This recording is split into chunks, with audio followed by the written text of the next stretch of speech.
Oh, yeah. No worries. If you just do what you just did when I'm, when you're ready to get me on at 8:12, that'll work. Cool, man. Sounds good. Yep.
I don't want a straw. I want real human moments. I want to see you. I want you to see me. I don't want to give that up. I don't want to be an ant, you know? Yeah, no, I don't want to be an ant either.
gaze.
All right, what's going on, everybody? It is DoubleXP, and welcome to the experience. How are you? I apologize if I sound so loud. I do apologize. No, I fixed the mic. I got it, brother. I got it. Thank you very much. You know, it's one of those, it's always one of those epic experiences I have where I forget the freaking mic. I do. So hopefully you hear me now, guys. Hopefully you hear me now. I want to say thank you. I guess that's Shady LOL, Marshall Draku, Ali Omega. Thank you very much for y'all jumping in and watching. And we're going to have a great show for you tonight. We're going to have Tom Newton from eFuse. All right. If y'all don't know what eFuse GG is, well, hopefully he will break us off and let us know. It should be really, really good. Matter of fact, I got to pull up his questions because I don't have a clue what I'm supposed to ask him. I'm kidding. I know what I'm going to ask him. Virus! What's going on, Virus? How are you, baby? How's everything doing for you? How is everything doing for you?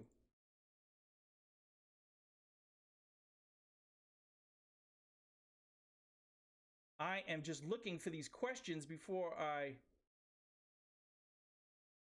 Oh, here we go. Bam. All right, I found them. So before I go interview. So if y'all don't know, you're on Theta.tv over here representing. I'm trying my best to represent. And you are going to be part of the experience. It's going to be awesome.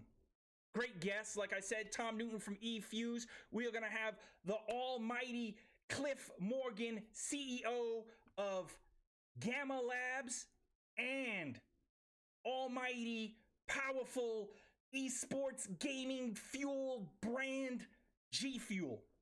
And then we're going to have Salt, Mr. Season himself. You cannot have anything without this type of seasoning, salt from Theta. You can't have any of that. So, by all means, let's get into some social media bullshit.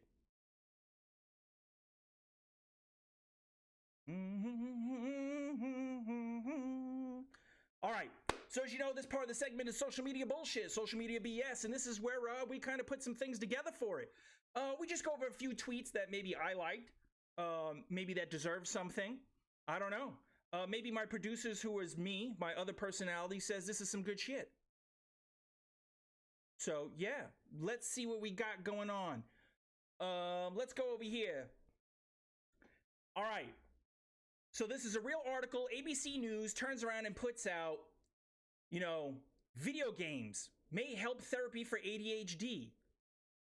If you have ADHD, you better tell your mom you need like Xbox X, PC, PS5, whatever's coming out, and a whole case of GFUEL so you can play, because that's going to help you. Actually, in my opinion, I think because ADHD kids, and my stepkids are ADHD, I think because of that, I think, and how ADHD kids work, and they're always processing so fast and everything, because that's basically what it is. It's not that they really have a bad attention deficit.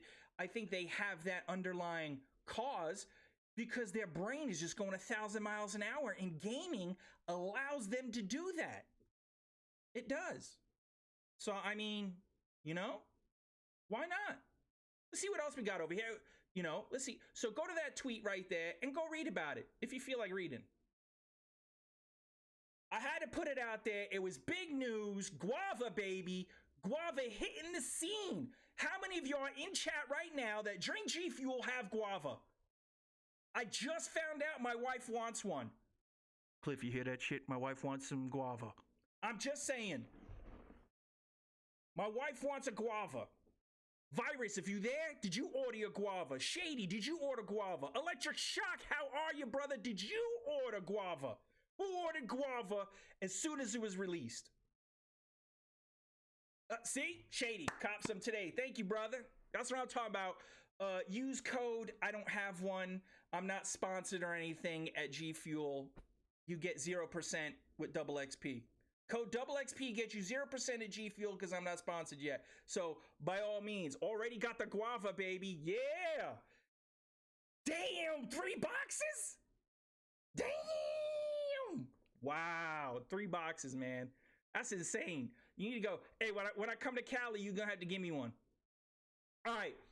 So, everybody knows Xbox X is coming out. It's supposed to be so badass. Now, there was a report about 12 teraflops. If you have a graphics card that's an NVIDIA 2080, I believe a 2080 or 2080 Ti, but I know it's a 2080 series.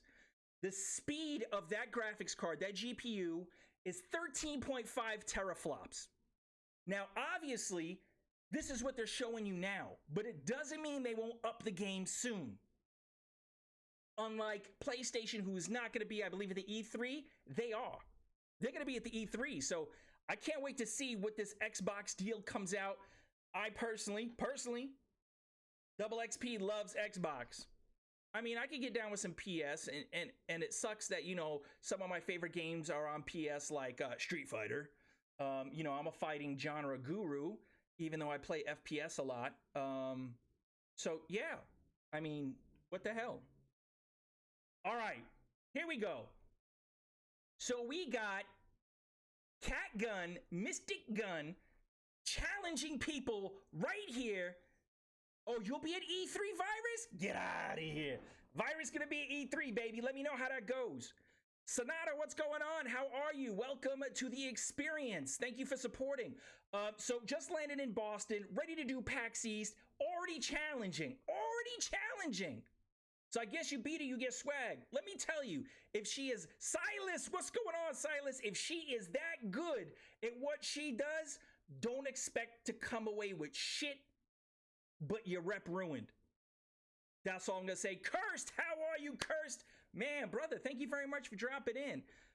Are you really excited to try it? That's what I'm talking about. That is what I'm talking about. All right. Now, on a sad note, I hate to put these things out on a sad note. I really do. The producer, you know, the developer, whoever he is, the historical cheat code guy himself, he's passed away. So to the Konami family and everybody, Farticus, what's going on? To everybody from the Konami family, everybody who has played Contra, if you don't know where that code is from, let me bow my head. Everybody, moment of silence for Contra. Up, up, down, down, left, right, BA, start.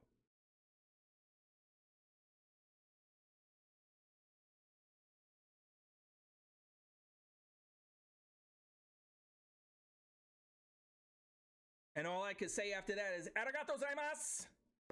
Thank you for a great history, especially with the Contra land. Now the controversy is this code officially up, up, down, down, left, right, BA start?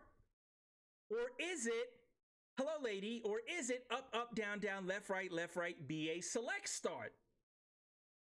I could have swore it's BA select start. I don't know. I mean, I could have freaking swore that's what it was. BA select start. So if somebody knows the actual code, who has a regular Nintendo with Contra that can just run up in there and do this code for me? Obviously, I don't think Konami would put something out, but you know, I wasn't gonna have a Twitter argument with somebody about it. No select? I could have swore it was a select start. Maybe that's 2-player mode, and if Power Strike is, let's see, you said you think. I'm telling you, up, up, down, down, left, right, BA select start. I'm telling you, I know it's what it is. Anyway, if I am wrong, I do apologize. And then I believe Power Strike, Power Strike, I believe. Power Spike. Oh my God, I get it so messed up. Captain, what's going on, baby? Power Spike, I apologize. You know, if I blew you up and said you were wrong. Because if I'm wrong, I'm going to say it now. But I don't think anybody remembers truly except for that part. I mean, you had people mess it up too, where like they couldn't even remember the BA. They'd be like, up, up, down, down, left, right, start. I'm like, you ain't getting the guys. It ain't happening. I mean, it's just not happening. And if you cannot get that right, you deserve the KO. Just saying. You deserve it. You better get it right. See? There you go. Okay, Captain, you never forgotten the Konami code. What is it then? Is it up, up, down, down, left, right, BA select start, or just BA start? Let us know in chat, baby. Let us know in chat. All right. You know, that's kind of what we got for, you know, the social media BS. That's what we got. Coming up next, we're going to have Tom from eFuse GG, an awesome esports gaming streaming direct social media platform tailored to put you all in the same environment and really try and help gamers and streamers out. No select on the Contra, at least. See? He says at least. There's not 100% definitive. Get out of here. So we're going to be right back with our first guest, Tom Newton, eFuse. Check it out, if I can remember. The gaming entertainers that are just starting off, they don't have an easy path to communicate with all these individual sponsors and companies and agents and managers and esports teams that can help their career. But ladies and gentlemen, there is a solution for this. It's eFuse.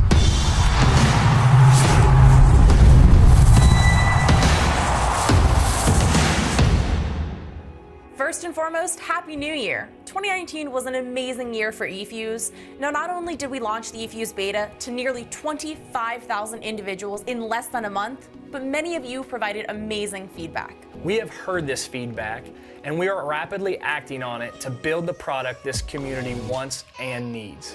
It's clear to us how talented, strong, skilled, and supportive you are, and it's our job to give you the very best. However, we want to do more than provide the best product.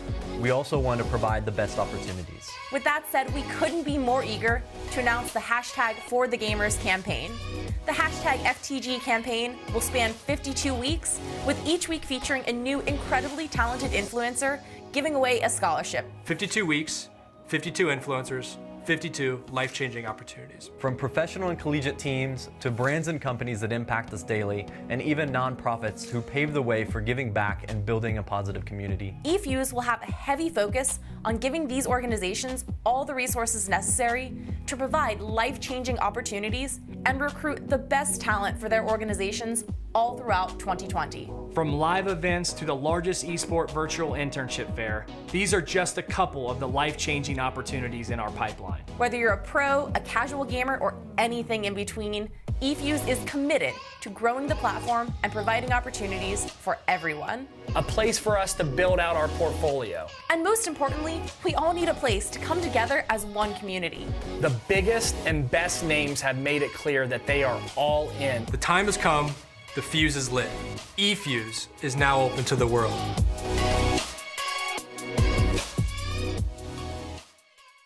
The gaming entertainers that are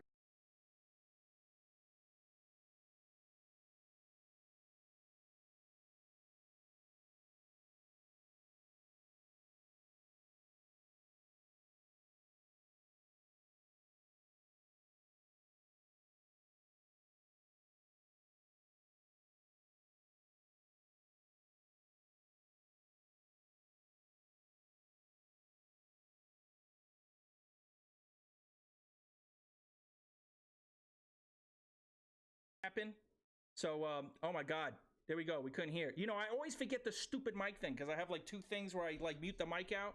Always freaking forget about it. Always. I apologize, guys, but we are here with Tom Newton from eFuse. And I want to say thank you again for taking your time out to come out.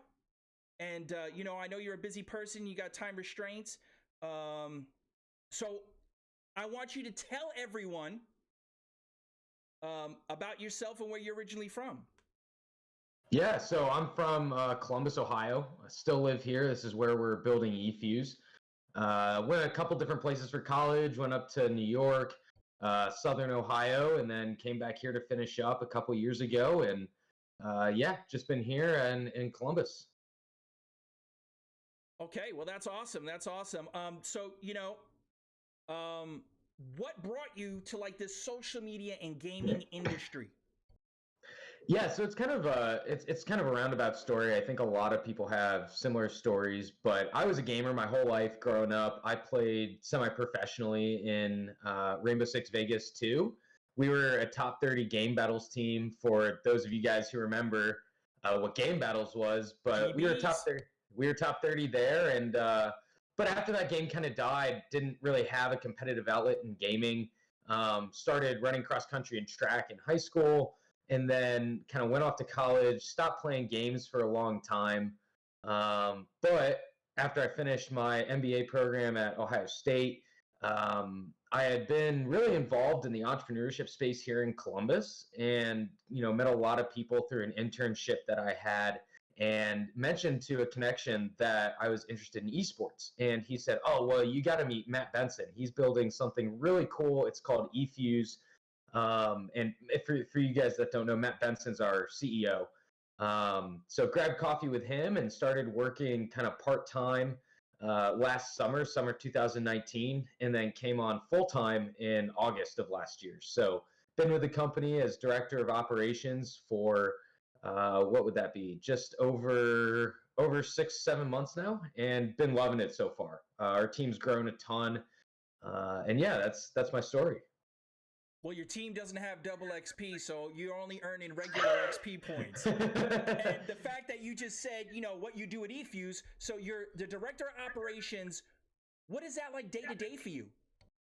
Yeah, it's so in a startup, kind of everyone wears lots of different hats, right? So I do a lot of different things. I deal a little bit with marketing, accounting. I do some legal work, but right now what I'm doing primarily is I'm building out a lot of the business model and the revenue models that we're going to eventually pitch as part of our next round of fundraising. So that's what I'm working on right now. But yeah, day to day, kind of come into the office anywhere from 9 to 10, stay until 5 to 6. And, we work in a really cool co-working space that just opened up downtown. It's actually a WeWork location. And we've got nine team members in there on a regular basis. So everyone's in the same room. It's really collaborative. We kind of, make it in an environment where people are sharing ideas, talking to each other all the time. So it's perfect. It's perfect for a startup. Okay. I gotta. Okay, there's a good question right here, and I'm gonna get to that question, Silas. But I want people to know, what is eFuse? Tell them, for the people that didn't get a chance to see the promo video and with some of those high-end influencers and everything. Tell them what eFuse is and what it does. Yeah, so eFuse is a social professional network. It allows you to create this, we call it a gamer portfolio. And so you can go on, it's really a profile, but you can upload stats from a bunch of different games, a list of games we're adding to all the time. And you can upload a lot of your experience. So a lot like LinkedIn, you can you can talk about your education, your former professional experience, but then you can also bring in and connect your different social media accounts, and you can talk about the things that you've done on social media. You can bring in video from YouTube. You can directly link your Twitch and your Mixer profiles. So if you're streaming on Twitch or Mixer, you can actually stream directly to eFuse. So people can discover your portfolio, discover your stream through there. And so that's kind of the portfolio. We've got 2 more big components. So one's the Discovery tab that has news and then organizations. So we have right now a lot of colleges, some teams that are in the organizations tab. And then we have the Lounge, which is really a feed, a lot like something you might see on Facebook, but we've categorized it into 3 different sections, so you can see different types of users' posts and discover a lot of really cool new content that way. All right, well, that's crazy. So one of my friends, Silas, is over here. I know he's like an electrical guy. So I know eFuse in other terms means something. Why did you change? Well, why did you come? Well, maybe not you, because I know it was already the CEO's job. How did you come up with eFuse? Yeah, so Fuse, right? So what we're trying to do, and this was kind of Matt's vision from the beginning, was bring together an industry that is really fragmented, right? There's a lot of different players in esports and gaming, from the publishers, developers, tournament organizers, teams, schools now. And we're trying to bring them all to one place, which we think is really going to ultimately, and has actually, benefited the eFuse user.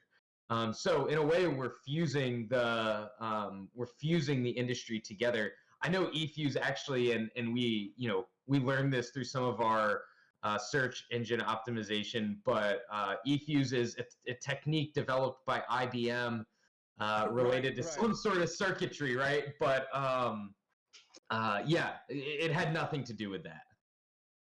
Okay. Now we know that a lot of. How did you feel like challenge? There's always challenges with coming up with a social media platform, and we know for younger generations, they're not as old as me, and they don't give a shit about LinkedIn. Let's be real. So if you have a competitor do you consider yourself to have social media competitors, or you're just such a niche platform that it doesn't matter who uses Twitter or whatever? I think we're, rather than being a competitor, I think we're a complement to a lot of these different platforms, right? So people are coming from LinkedIn and saying that they really like the niche that eFuse provides. People are coming from Twitter and they're saying they really like the professionalism that eFuse shows.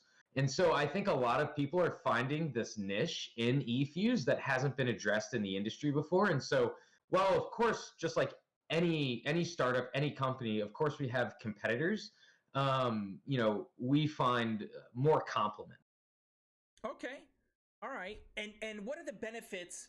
You had Keemstar really promoting heavy, really loved it. And it was funny as I watched this video and I'm like, you know what? I gotta go check this shit out. It's a brand new platform. And I like to be on the new stuff.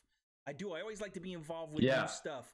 So what do you do? What are the benefits of eFuse for a gamer, a streamer, content creator? Do they see something beneficial? Yeah, absolutely. It's a way to connect with like-minded individuals right now. There's a ton of people on the platform who want to make a career out of streaming, game development, just anything in the esports and gaming space. And so it's a place where those people can come together, they can network, they can help each other out. We have different professionals who are coming over from LinkedIn who are actually established industry players. And we have people there now who can recognize and bring in talent to their own organizations. And, I think as well, like what I talked about before with the portfolio, it's one really cool place to centralize all your stats, all your gameplay, all your social media experience. So I think people are finding a lot of value in that as well.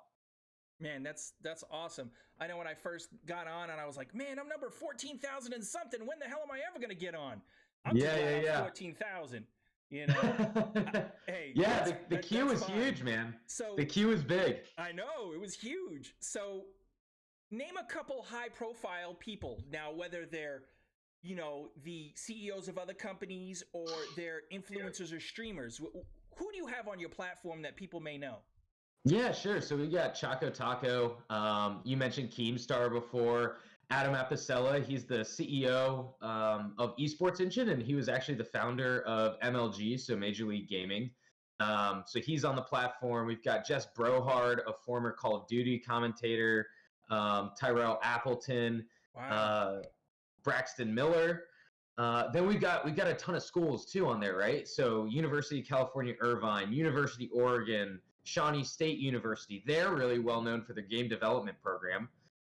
University of Akron, University of Texas at Austin. And so, just this list, I just came up with this list, but they're all, they're so diverse in who they are.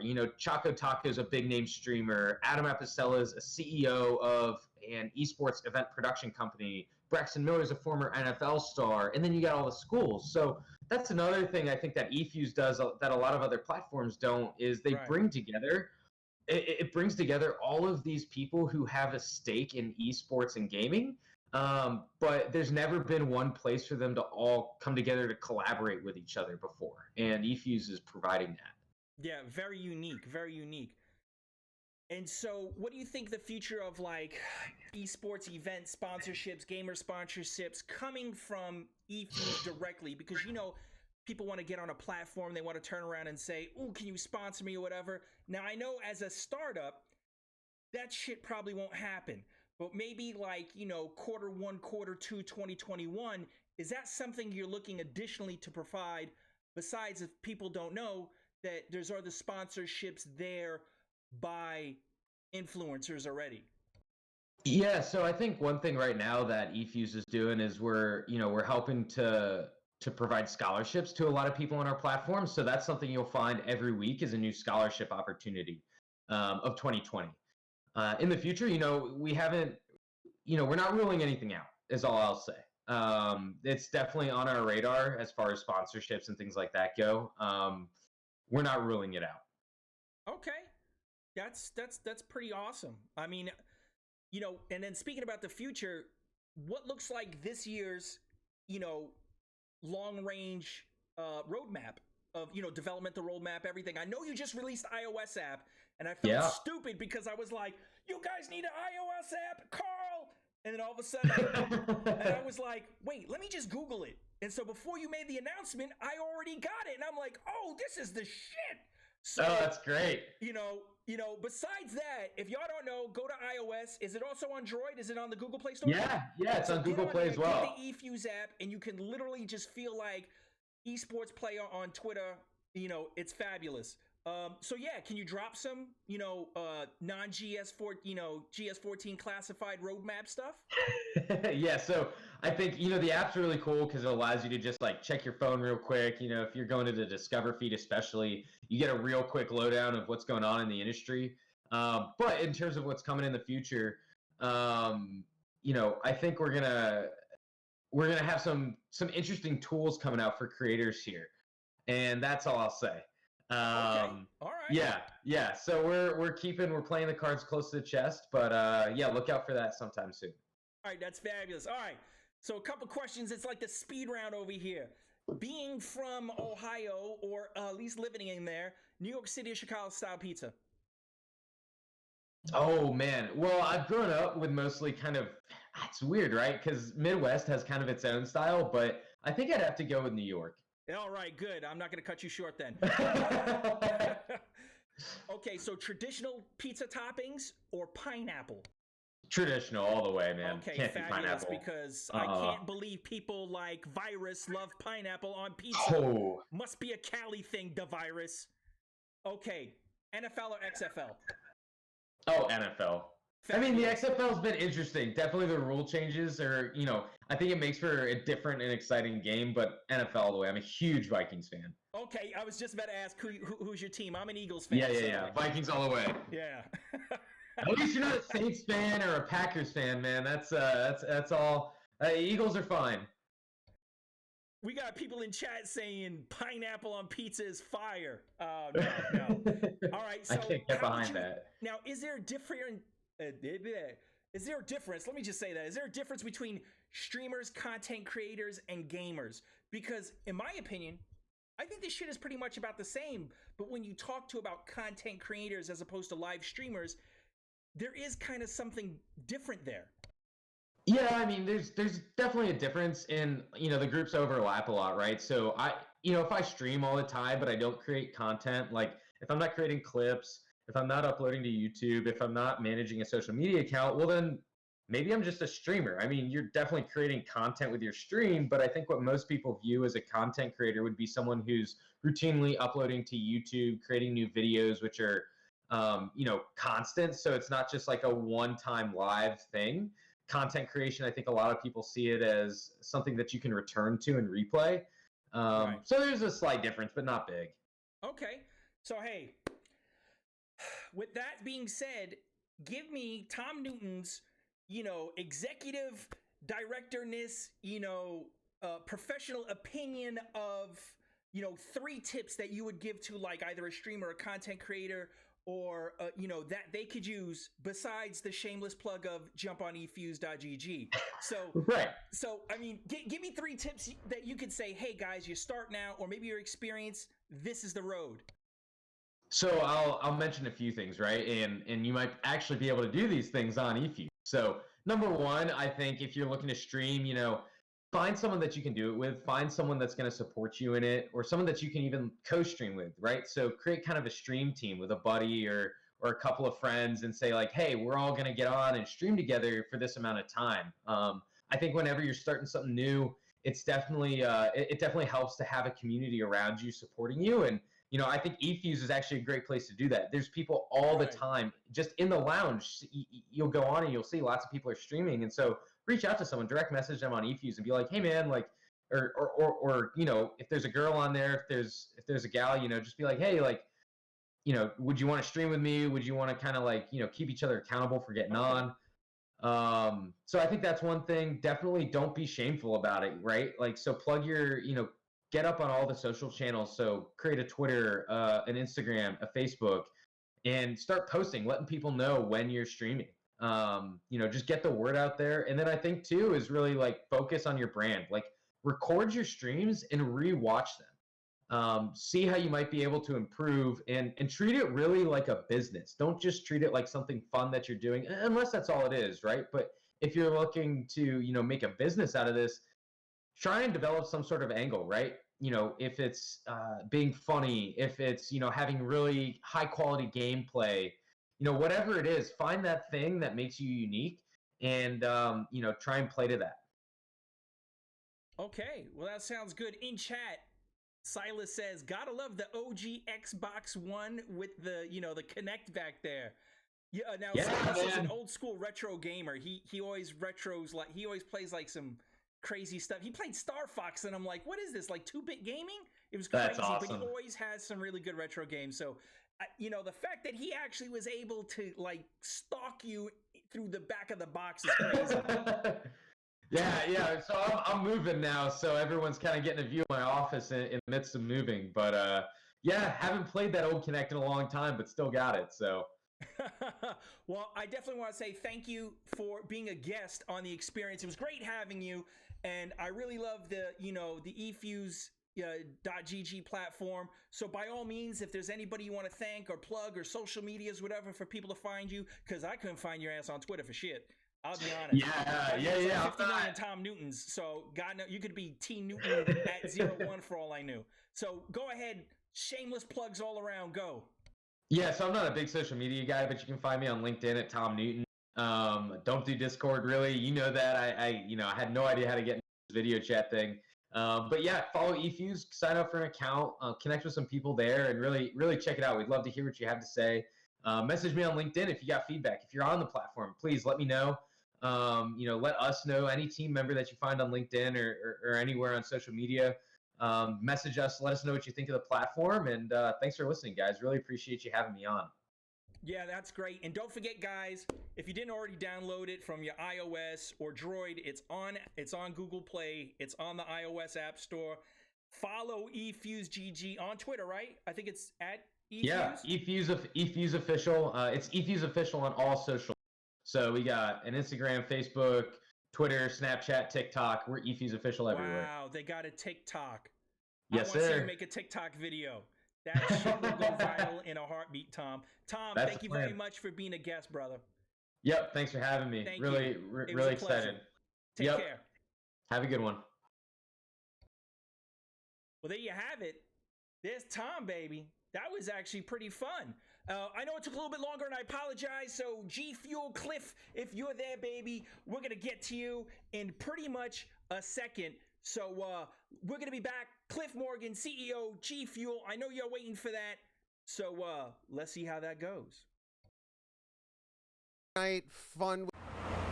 Oh, quarter-pound double cheeseburger. Look at that. Man, that looks juicy. What about this crispy tender sandwich? I know. Oh, man, we both got tots all for $2.99. This is ridiculous. Mm-hmm. Gotta love the Car Hop Classic. With the Falcos, it doesn't get any better than this, right? So happy Valentine's Day. And say hello to Jason Anthony. What's up, boys? What's up? What's up? How are you? I'm doing good. I'm assuming you guys are both streaming? Yeah. Yeah. So you get 3 times as much chances to win tonight on Twitch. And we are also joined this evening by Trish the Slayer, who's going to be helping us out with some giveaways. Oh, sorry, Trish, I just talked over you. Say it again. Hi, everyone. How's everyone doing? There she is. What's up, Rambo420? Haven't seen you in a while. Shadow Rider, what's going on? Shady Hanji subbed with 8 months. Thank you, Hanji. Phil Falco, what's up? Now we got the entire Falco. We're spending Valentine's evening with the Falcos for Friday night Fortnite fun. How about that? And you know what I'm doing to celebrate Valentine's Day? I'm gonna crack myself open one of these babies. I can't see my actual screen. Let's go. All right. Oh, look at that. We got some followers going. Shadow Rider gifted a tier 1 to Stroost or Stroost. Hey. What else did I miss? Paragon Official with the 7-month sub. Thank you so much. And all right. So, have you guys had a chance to buy any of these yet? I know we sold like 600 gazillion of them. Farticus, thanks again for the amazing stream on Theta. Yeah, man. So Friday night stream was a ton of fun. For those of you guys that were there, and not to mention the fact that I got a great clip out of it on Biddy's channel. But wait, more importantly, a little black on Blackberry calling my name. All right, everybody, what is going on? We are now going to be live with Mr. Cliff Morgan. Cliff, How you doing? Can you hear me? I can. Can you hear me? All right. Now, is my New York accent better than yours? Is there a better? I don't know. I guess. I don't know, because I've been in Texas forever, man. The Army put me in Texas, and you know, some people say I lost it until I get pissed off. What part of Texas? Oh, I'm in El Paso. I'm in El Paso now. You know, You, we could have done this whole you thing definitely side do by not side. sound like a. Yeah, you don't sound like a native El Paso person. Oh man. So how's everything treating you? I greatly appreciate you for jumping in and being part of the experience. No problem, man. I didn't think you were gonna actually turn around and join the experience just because I dimed you out on social media. But thank you. No problem, man. You know, if I have the time and things come up, you know, I randomly take them. Well, I appreciate it. I appreciate it very much. So everybody knows who you are. Now, are you originally from like New York City, the five boroughs, or are you from upstate? So I was born in Brooklyn and raised on Long Island. Been here my whole life. Yep. Both my parents are from Brooklyn. Both sets of grandparents emigrated to Brooklyn. Okay. And my sister and my dad are both Hofstra alumni. Oh, no way. Yep. And my daughter went to Long Island University, CW Post. And my boys went, actually, my youngest is upstate New York, and my middle one's at Michigan. But yeah, man, Long Island, born and raised. Wow, that's crazy because I'm originally from Brooklyn too, Canarsie, exit 13 on the Belt Parkway. All right, I was Midwood, East 22nd between K and L. Y'all had a a horrible handball team. You know what? I'm gonna challenge you to a handball game. Let us old people go single wall handball. Next time I'm in New York, I'm gonna come look you up and say, "Let's go." The last game of handball I played was probably like a senior in high school, so it's been a few. Oh well, yeah. I can honestly say, I think my last game was when I was like 20. So at least almost 24 years I haven't played. But that's fine because you know when you get it in your hand, you just want to hit it around anyway, so it don't matter. Hi, man. I'm game for anything. I started playing video games a few years ago, so handball seems like nothing. Yeah, see, there you go. Bring back the old Brooklyn style to it. Great exercise. All right, so anyway, you know, what brought you to this gaming industry? What did it? So I started Gamma Labs selling sports nutrition stuff, mostly products for guys that went to the gym, a testosterone booster, an all-natural testosterone booster. Yep, prison big stuff. And ultimately a pre-workout. So pre-workouts are kind of the biggest category in sports nutrition. Everybody that works out pretty much drinks something on the way to the gym. Women that go to Pilates or yoga, they still drink something. Even if it's Starbucks, you drink something thinking you're going to have a better workout, get more energy. So we came out with a pre-workout. We called it PTF, which stood for pre-training formula. We thought it was a pretty good formula, worked pretty good, reasonably priced. So a really competitive market. We were selling at GNC, Vitamin Shops. And I had a young kid that worked for me that was a competitive Halo player, and he used to drink it before he would compete. And one of his teammates managed 11 GameStops in Los Angeles. And when Call of Duty was getting released, I think it was like Modern Warfare 2 in November of 2012, he said, "Hey, you send the girls to all these expos to hand out stuff to the bodybuilders and fitness guys and the fighters. Send them to the GameStops because everybody back then you were still waiting online for the disc, right? So you can go home after the release and play it."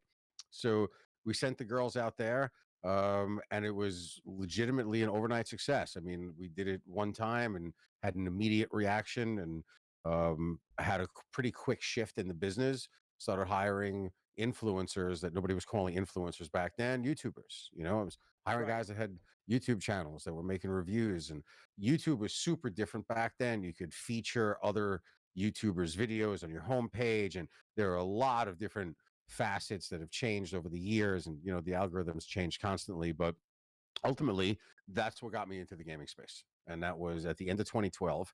And we immediately saw the opportunity, and I was fighting and clawing to do business as a sports nutrition company, and people were treating gamers and this whole community like it was like a sub niche, like it wasn't like a real sport or a real business or a real industry. And right away I saw, wow, these guys are consumers and they have a really tight community. And that's what was driving business. It was word of mouth, and they all believed each other because nobody had any incentive to lie to anybody. And it was interesting. So, I like to say G Fuel is endemic in the world of esports and gaming because we kind of grew up in the space. We were really early. There was nobody else there that was, other than peripheral companies, nobody had a vested interest in seeing these guys succeed and make money. Well, so we were that's early their fault. and genuine. Yeah, that's their fault. They didn't see the bigger picture. They didn't have that New York hustle. So I bet you they're kicking themselves in their ass now. So anyway, that was I think it was a lot of hustle. It definitely wasn't easy. It's a great story to tell on a podcast and sum it up in 2 minutes, but it was no more an overnight success than like, a ninja or somebody else that's been grinding in their basement for 10 years and all of a sudden becomes famous. We worked hard for it and it took a while. Right. That's, and now you get to see, the success and just how influential G Fuel as the brand itself is. Yeah, it's actually pretty crazy to see the way it's grown. But it's awesome at the same time. It's nice.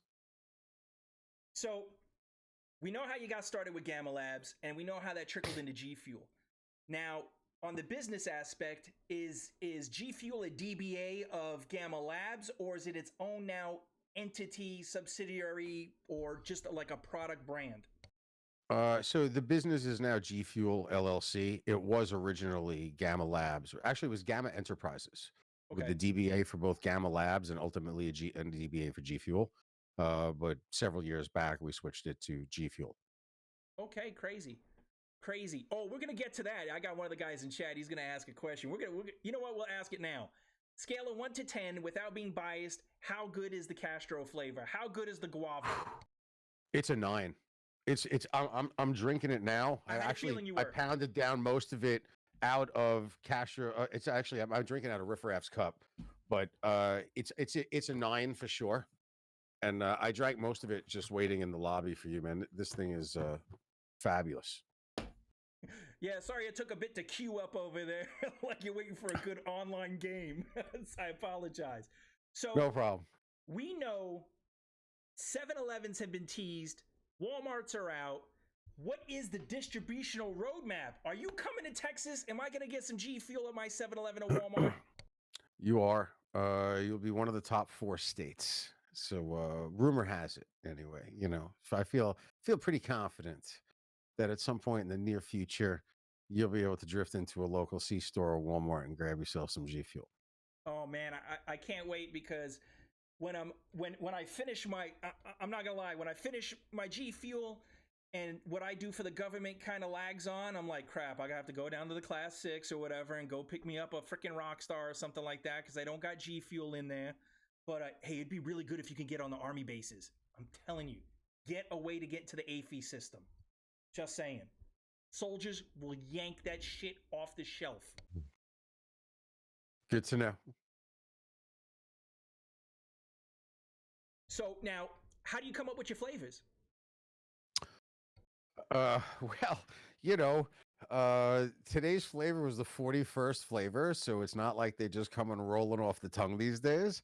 We go to Twitter community. I ask people for specifically in 2019, the 3 flavors that got voted the most popular when I just did a random Twitter question were iced coffee, raspberry lemonade, and strawberry banana.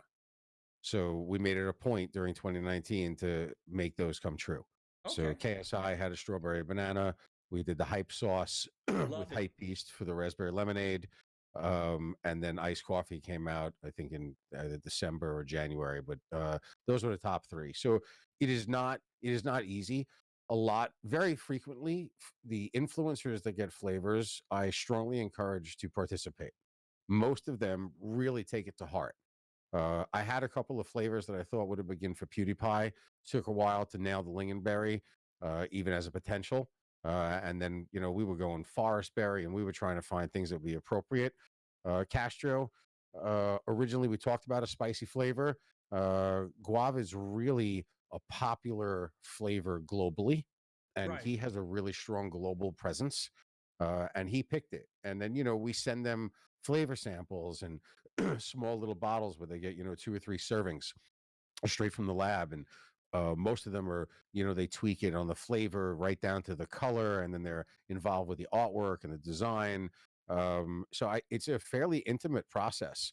And at this point, I think it's almost like a status thing. There are certain influencers like the Roman Atwoods and the PewDiePies that don't need to do business with GFUEL, but that's what they want, right? So they're consumers of the product. They love the brand. They love what we do. They love what we're about, the lifestyle that we endorse, and getting their own flavor is kind of like, hey, I've arrived. It's a shaker cup, and then it's a flavor, and now it's a can with your picture on it. Wow, that's crazy. Couple questions from the audience. Let me turn around and see. It says, are there going to be any esports arena events at every Walmart in the US now because of this? So Walmart's part of their plan is apparently to expand these esports arenas, and GFUEL has every intention of being as integrated with that expansion process as they let us. So whenever possible, we'll have meet and greets, whether it's the FaZe guys coming down or, we're in the process of signing a couple of orgs that I can't mention yet that have a lot to do with a lot of the activations that have rosters with, 20, 30 guys on them. So it makes these kinds of deals more attractive for us. So, there's, interestingly enough, I think there's the average American lives within 10 miles of a Walmart. So they're everywhere. Right. So, and the influencers are scattered everywhere. So we like the live activations, where last year and the year before, we were more about the big events, Comic-Con, TwitchCon, having huge booths, big samplings, things like that. Now I think it's more about the experiential, and having partners like Walmart, especially as they want to do more stuff in the space, so it's authentic and it's not jammed into something that might not necessarily fit. It's opportunity. It's our business is growing with the environment and the industry that we're in, right? So they're kind of feeding each other, just like the orgs. Like, look what's happened with FaZe and Optic over and all the other orgs, right? Their value has increased exponentially because the industry is just growing. So I just think it's just natural evolution. Wow, that's crazy. So I know you mentioned Texas is one of the top 4. Is Cali part of that top 4? Because I know Virus wants, he's like, bring him over ASAP. It is, actually. Cali is part of the top 4 as well. There you go, brother. Cali, part of the top 4, baby. And then I had another really cool question. Does any one of your children have the ambition to continue on the legacy of your business? No. So my daughter is my oldest. She's a college graduate. She graduated as an art teacher. Never actually got a job teaching art, and works with my wife in customer service. Okay. My middle one, so my younger 2 are boys. My middle one is a senior at the University of Michigan, pre-med. Would rather save the planet than come work for me, guaranteed. My youngest was the gamer in the family, and he grew up without ever actually turning on the cable box that I had put into his bedroom with a nice flat screen TV, lived on his laptop, and talked to people all over the world with his, back then, a Turtle Beach headset at his computer in his desk, playing originally Halo, then Call of Duty. So while I wasn't in the industry, I got to live that part through my youngest, who is now a senior at Oswego, and does web design and coding, and kind of bartered while he was in high school, self-taught himself like Photoshop, and would barter with people for in-game currency. Like, I'll make you a logo in exchange for currency in League of Legends and World of Warcraft. And so he's the closest of my kids that's part of the industry. And he actually just got a job yesterday doing some website for a heart surgeon, and he called me during stream, and he was really excited. I never really hear from him except if he wants money. So when he called me, I picked up, and it was because he got a job, and he was super excited. So he's, he graduates in May, and he's like the closest to the industry. I got him an internship when he was still in high school doing some graphic stuff. But no, there will be no Morgan legacy. At least that, not that I can think of currently, but I guess, you never know. My daughter does work there, but oh, that's true. That's true. One crazy question someone's asking, the box behind you, you have a wooden crate behind, I believe it's behind your left side, and you have, you know, two of the gift boxes, and there's this wooden crate that he's dying to figure out what's behind you. So, when an influencer comes out with a flavor of their own, we usually do something pretty cool, and they usually have a guest list, right? You have a VIP at a club or whatever, a restaurant. So, like, I'm sure Castro probably had a friends and family list that got this. PewDiePie, he had a list too, and his list had some prestigious names on there, like Elon Musk, Oh, wow. and some other crazy names. So that's the one that his friends and family got.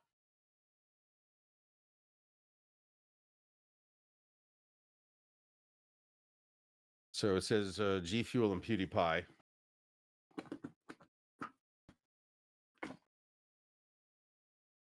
That is nice. Look at that, people. That is nice. Don't auction that on eBay. And then there was a card in there that either one of my guys stole or somehow ended up not being in there. But yeah, so that was the friends and family PewDiePie box, and made one extra one so I could keep it.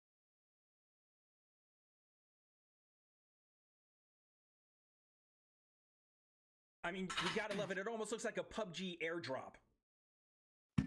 Like a almost like a PUBG airdrop crate coming down, and all of a sudden you open it up and it's like, I got level 3 GFUEL.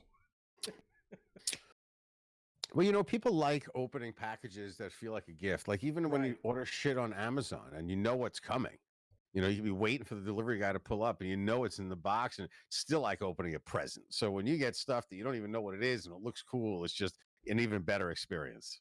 Yeah, as my starter kit collection of like of cups and shaker cups comes out, I don't get that privilege anymore. My 4-year-old daughter runs and snatches the boxes and opens them for me. So there's actually some shaker cups I ordered for her, and like I'll be like, oh, it's coming, and then when she gets it, the face on her is priceless. So you're absolutely right. I mean, you got to see the reaction. She wanted the Keemstar cup. She's like, oh my God, I got it. Pink is my favorite color.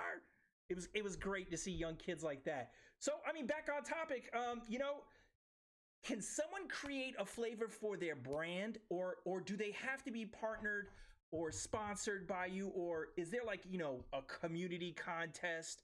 You know, could DoubleXP get a shaker cup in a small formula? I mean, how does it go? You know, shaker cups are sometimes given to smaller influencers. Flavors at this point become more and more difficult. You know, we're doing some with some game publishers. We have a Doom flavor that's coming out. We've done work with, you know, Bethesda, Bandai. So, and we have some other really cool collabs coming up. We obviously did the one with Hypebeast for Hype Sauce. And we have a few in the pipeline. So it's, we get approached frequently, and we have, you know, there's only so many we can do. So the odds of like a DoubleXP flavor coming in the near future would be probably not going to happen. That's fine. I'll take a cup. A shaker cup, though, is an attainable thing, and it's mostly for influencers of size, but not always. It depends on, you know, how tight the community is. There's minimum order runs, right? So I don't want to make a few thousand or something that's going to end up sitting in my warehouse for months at a time. But really, ultimately, it comes down to how big is the person's community and how tight is the community. So somebody with, you know, 500,000 followers might sell less shaker cups than somebody with, you know, 110,000 followers, but because they just get better engagement. So I'm a pretty good judge. You know, if anything, I underjudge them. You know, Saving the Bees, Electric Shock. I mean, I saw Shock in here before. These are all guys that have such a loyal, tight community that they move more merchandise than guys 10 times their size. So, you know, it's a little bit of feel for it.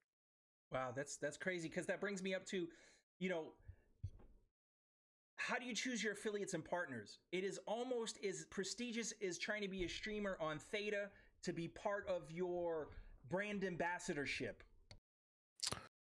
Well, I mean, certainly, if you've already grinded out a partnership on a streaming platform, that helps your case if you want to have a sponsorship deal with us. But it's not always a requirement. Typically, the guys that we sign deals with that aren't already partnered somewhere are because myself or somebody else from my team that's part of the community runs into them. Um, whether it's like biddies who I saw through Phase Mu. There's like a handful of smaller ones that they interact with my stream. Sometimes they jump in and they help me out and they play Fortnite or whatever.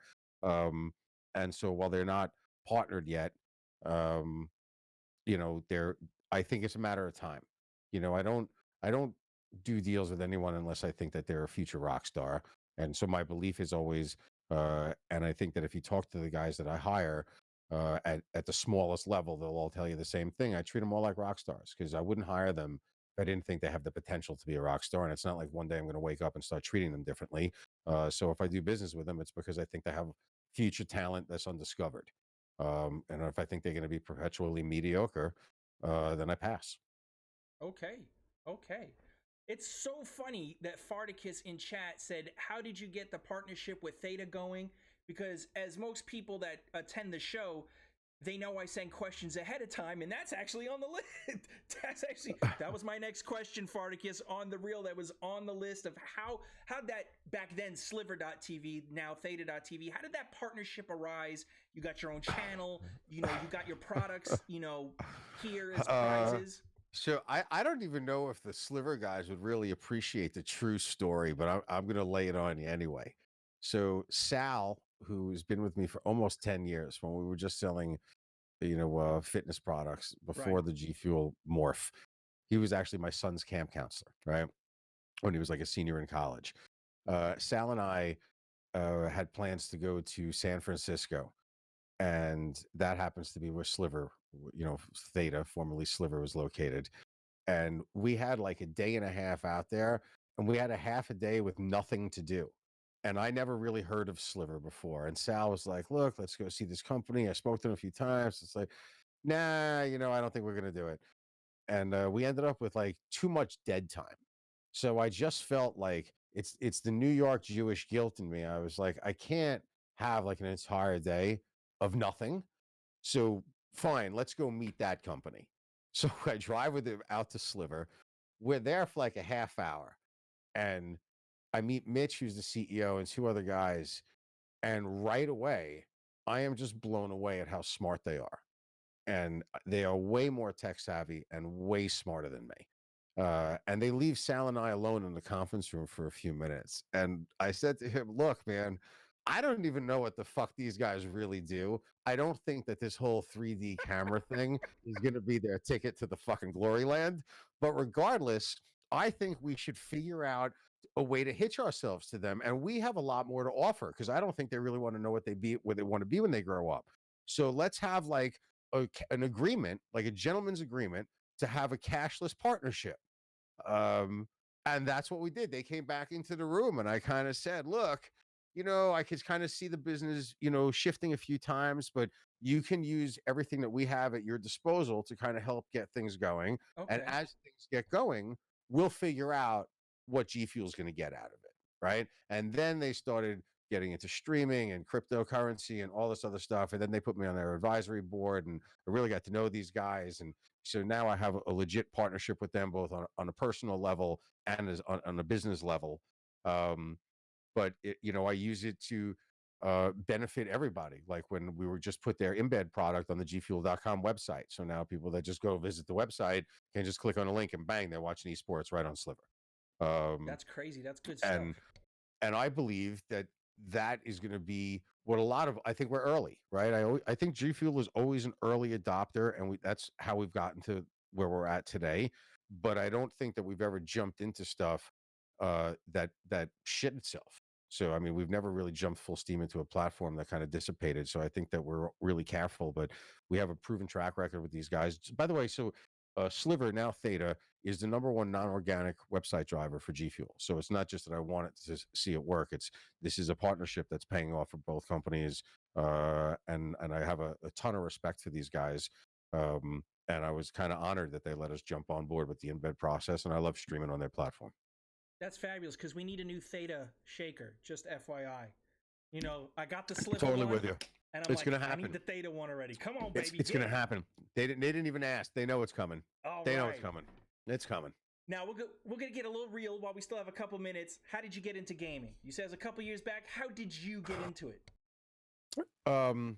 So I wasn't really into it, and I made some early mistakes when I first started hiring influencers. I didn't know the landscape of who was who, and that screwed me over really just with Optic at the time, if we're just being totally honest with just us girls here. So I treated Hector just like all the rest of the streamers, and didn't kind of give him any credit for the swagger that he really should have deserved in the industry. And ultimately, after a year or so, I flattened it out with him, and we're buddies today. But it taught me a lesson that I didn't really know the space, man. And I felt like I had to get into it. So I was determined to play something. So I bought an Xbox and I put it on my calendar. And every day for an hour and a half, I played Destiny 1 in my office during business hours. I used a big screen that we had set up from a trade show, had that totally set up right in the middle of my office. And then like from 12 to 1:30 every day, I played Destiny 1 until I finished the fucking game. Yeah, but that's lunchtime. You're okay. You can have a lunchtime, so it's not really company time. No. Lunch. I don't eat lunch during the day. I'm an entrepreneur, man. I don't take lunch. I work. That's true. You just order in your pizza. Yeah, it's exactly. You can skip forward to the New York pizza. I actually heard part of the last interview while I was waiting too. Like, there's no question. I've been to Chicago. And I asked the guy, where is the best place to go get pizza? And he said to me, there's a place in Long Island called Little Vincent's, which is like 3 miles from here. He's like, that's the best pizza in the U.S. I was like, all right, let's go somewhere else.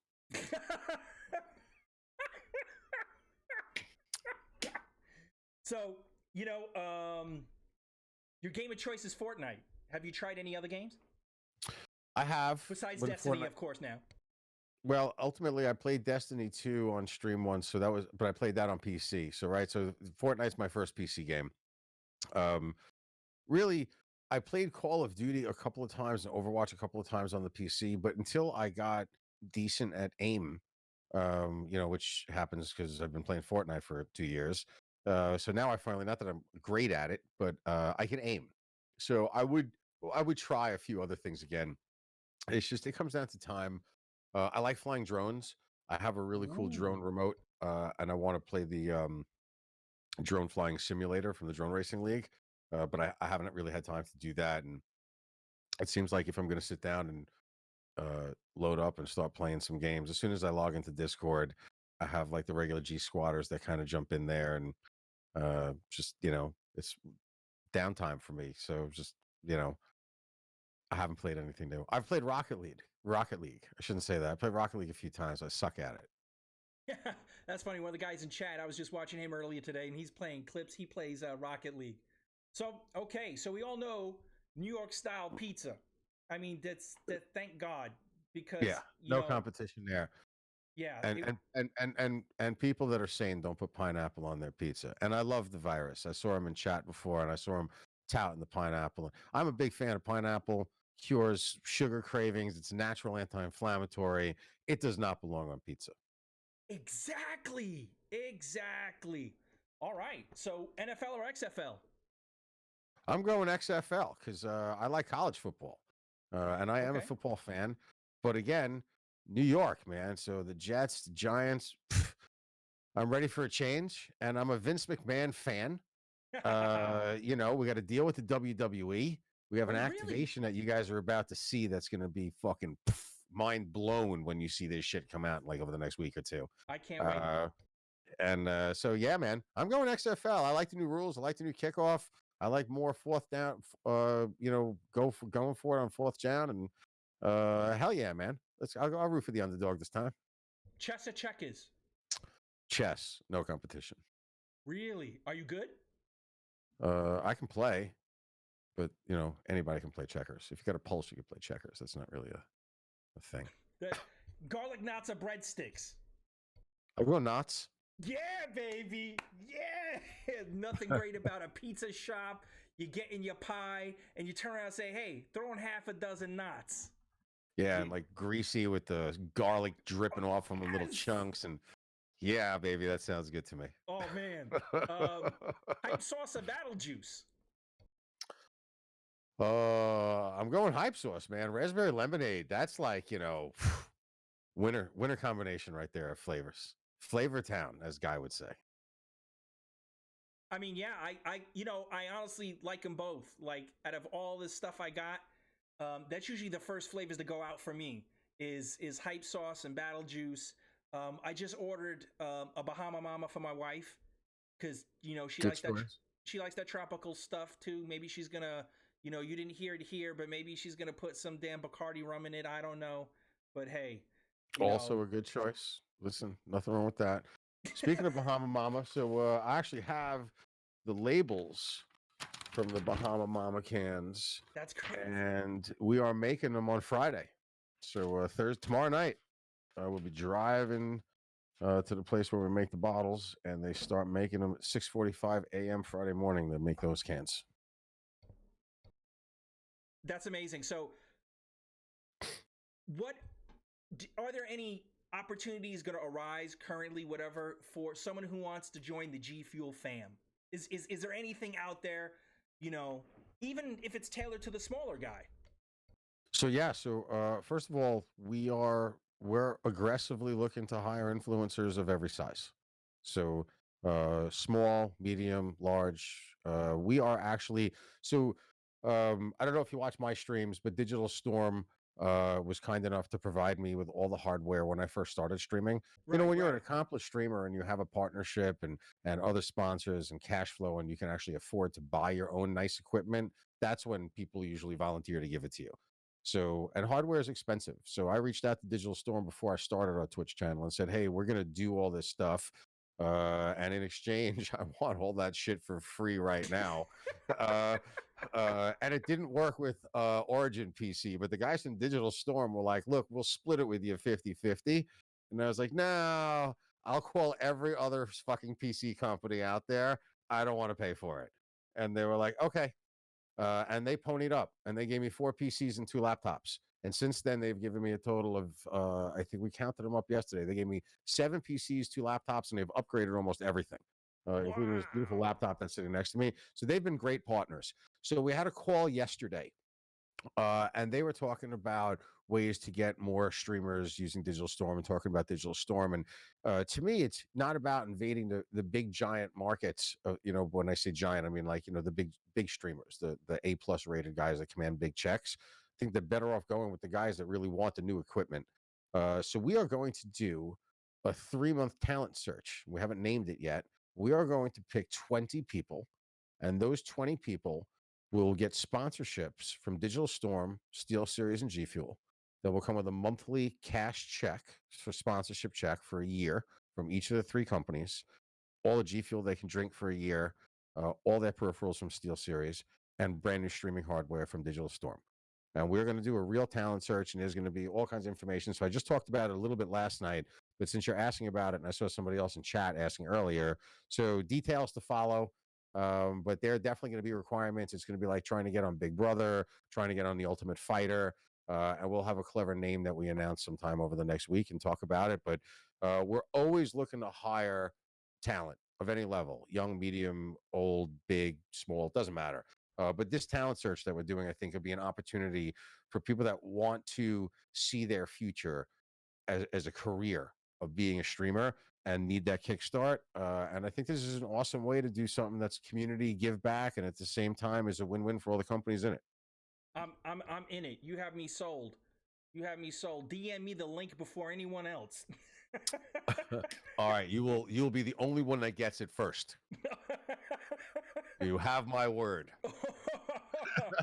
I might let you win the handball game then. Okay. All right. Lastly, your favorite motivational quote.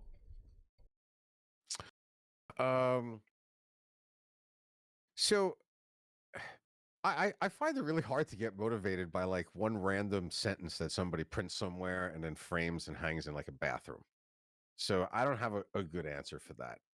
What I would say is I get my motivation more from things that that people have done, right? So I wasn't wasn't very studious. So as I give you this explanation, it's not that I was, great at history or whatever, and wasn't like a bookworm growing up, but there was a story that stood out to me. There was like a myth about this Spanish conquistador named Hernan Cortez, and he sailed from Spain, and I think ultimately landed in Mexico with like 600 men, and had a very uphill battle between fighting locals and like the Aztec Empire. And I'm not a historian. I don't remember the details. What I remember was, according to myth, this guy burned his fucking boats when he landed. Yeah, so they couldn't be taken. No, so they couldn't retreat. So Oh. his guys couldn't fucking bail and be like, holy shit, we're getting our asses kicked. Let's get in the boats and get the fuck out of here. They burned the boats. Nobody was leaving. You were either standing your ground and fighting and conquering, or you were dying.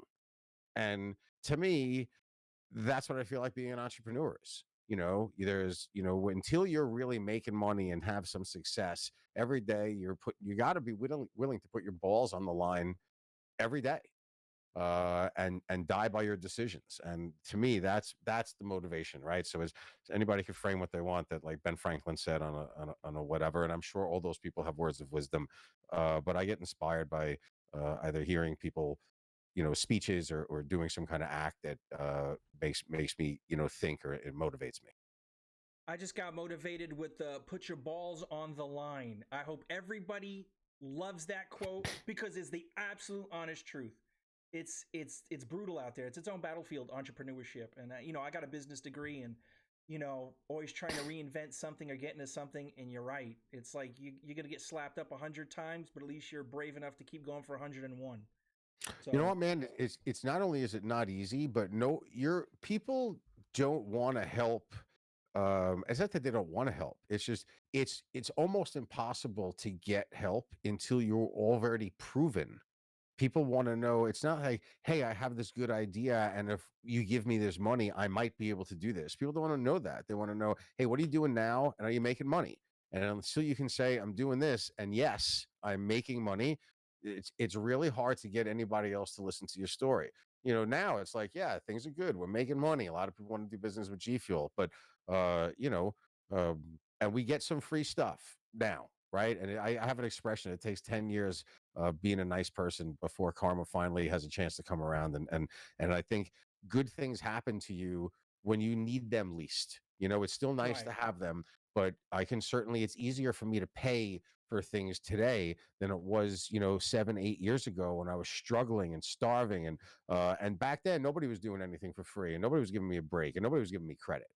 So it's not easy, especially to be anywhere, to be an entrepreneur. But I think that, you got to really have passion and belief in what you do, and be willing to say, hey man, I will sacrifice, and I will put my head down, and I will live and focus like most people aren't willing to do, for what's hopefully the benefit of my success. And you got to believe that you're going to succeed.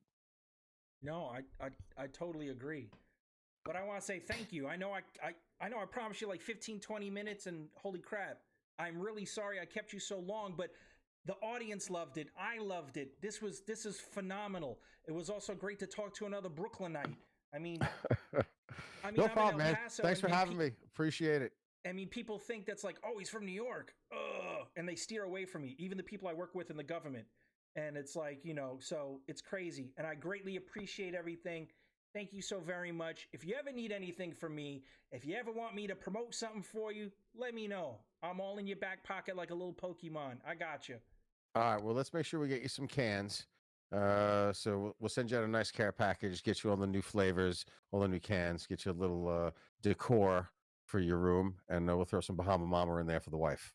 Ooh-wee! Awesome. Thank you so very much, brother. Thank you very much for being on the show. And, if you ever want to drop by all means, you know how to get me. All right, man. Thanks for having me. Have a good night. Take care. All right. Peace.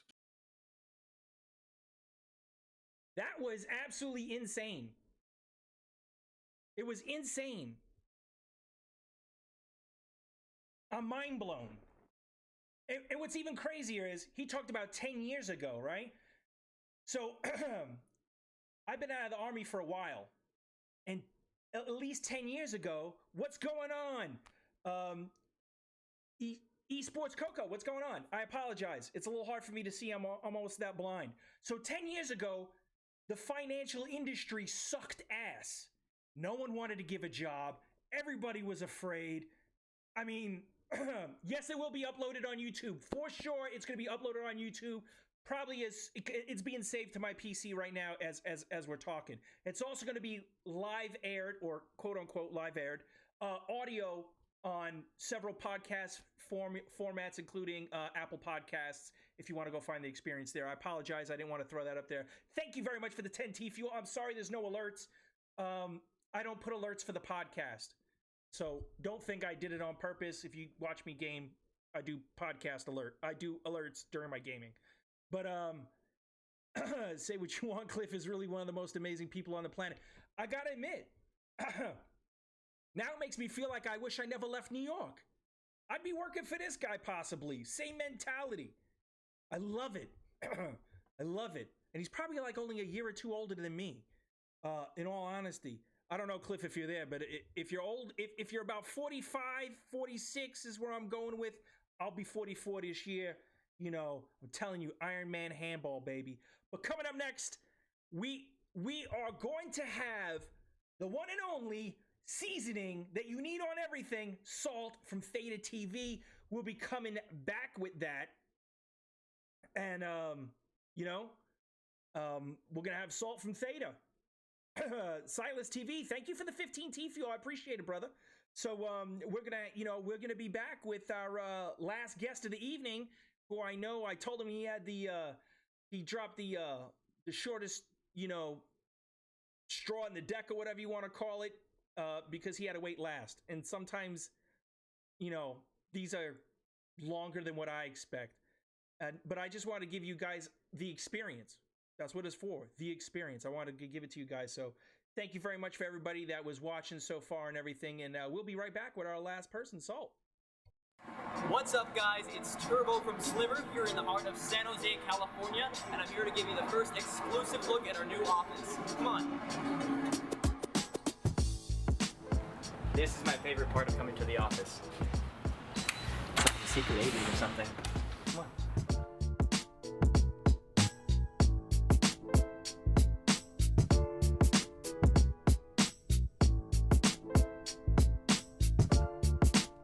Feeling low on energy?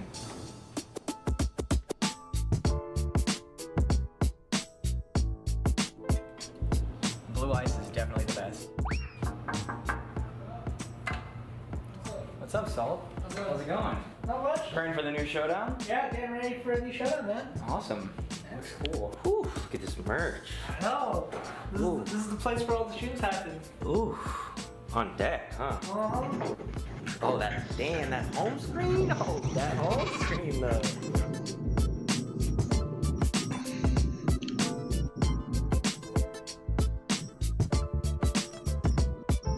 Okay. So the prod room is where all the magic happens, but here's where all the real magic happens. Can you hear me though? Is my mic working? This is the official Sliver meeting room. This is where everything Sliver in existence has ever been discussed. Sliver 1.0, Sliver 2.0, T-Fuel Theta, even the brand new... Hey, quiet. Right? All right, I was getting come a little on. bit too excited. All right, we've had enough here. All right, let's go.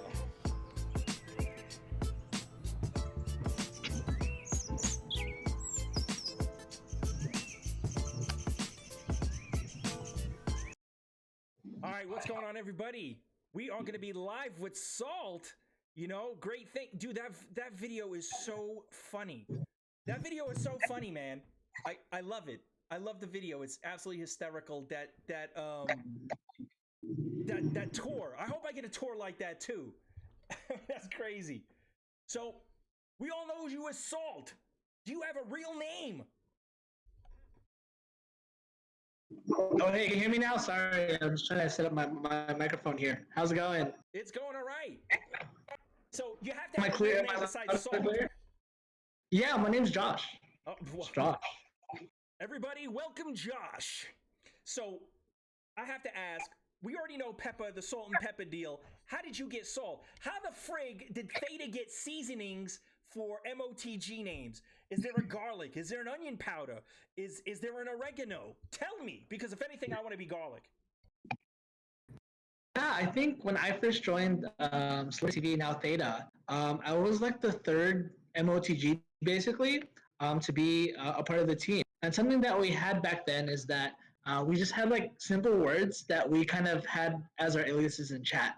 So the idea was like we were like chat bots. So people didn't think we were real people, but in reality, we were just like regular people, like just moderating chat and just conversing with people. The name I picked Salt is because like I wanted to pick something that was kind of related to gaming, so like people get salty, right, all the time. Okay. So I was like, oh, it's a pretty sweet name. And then Pepper is my buddy. I've known him for over 10 years now. Wow. Like we were the dynamic duo, and that's how you had Salt and Pepper come. That's crazy. Clip says he wants to be a Dobo. Yeah, actually, yeah, that'd be sick. So what's your position in We Theta? could use more flavors.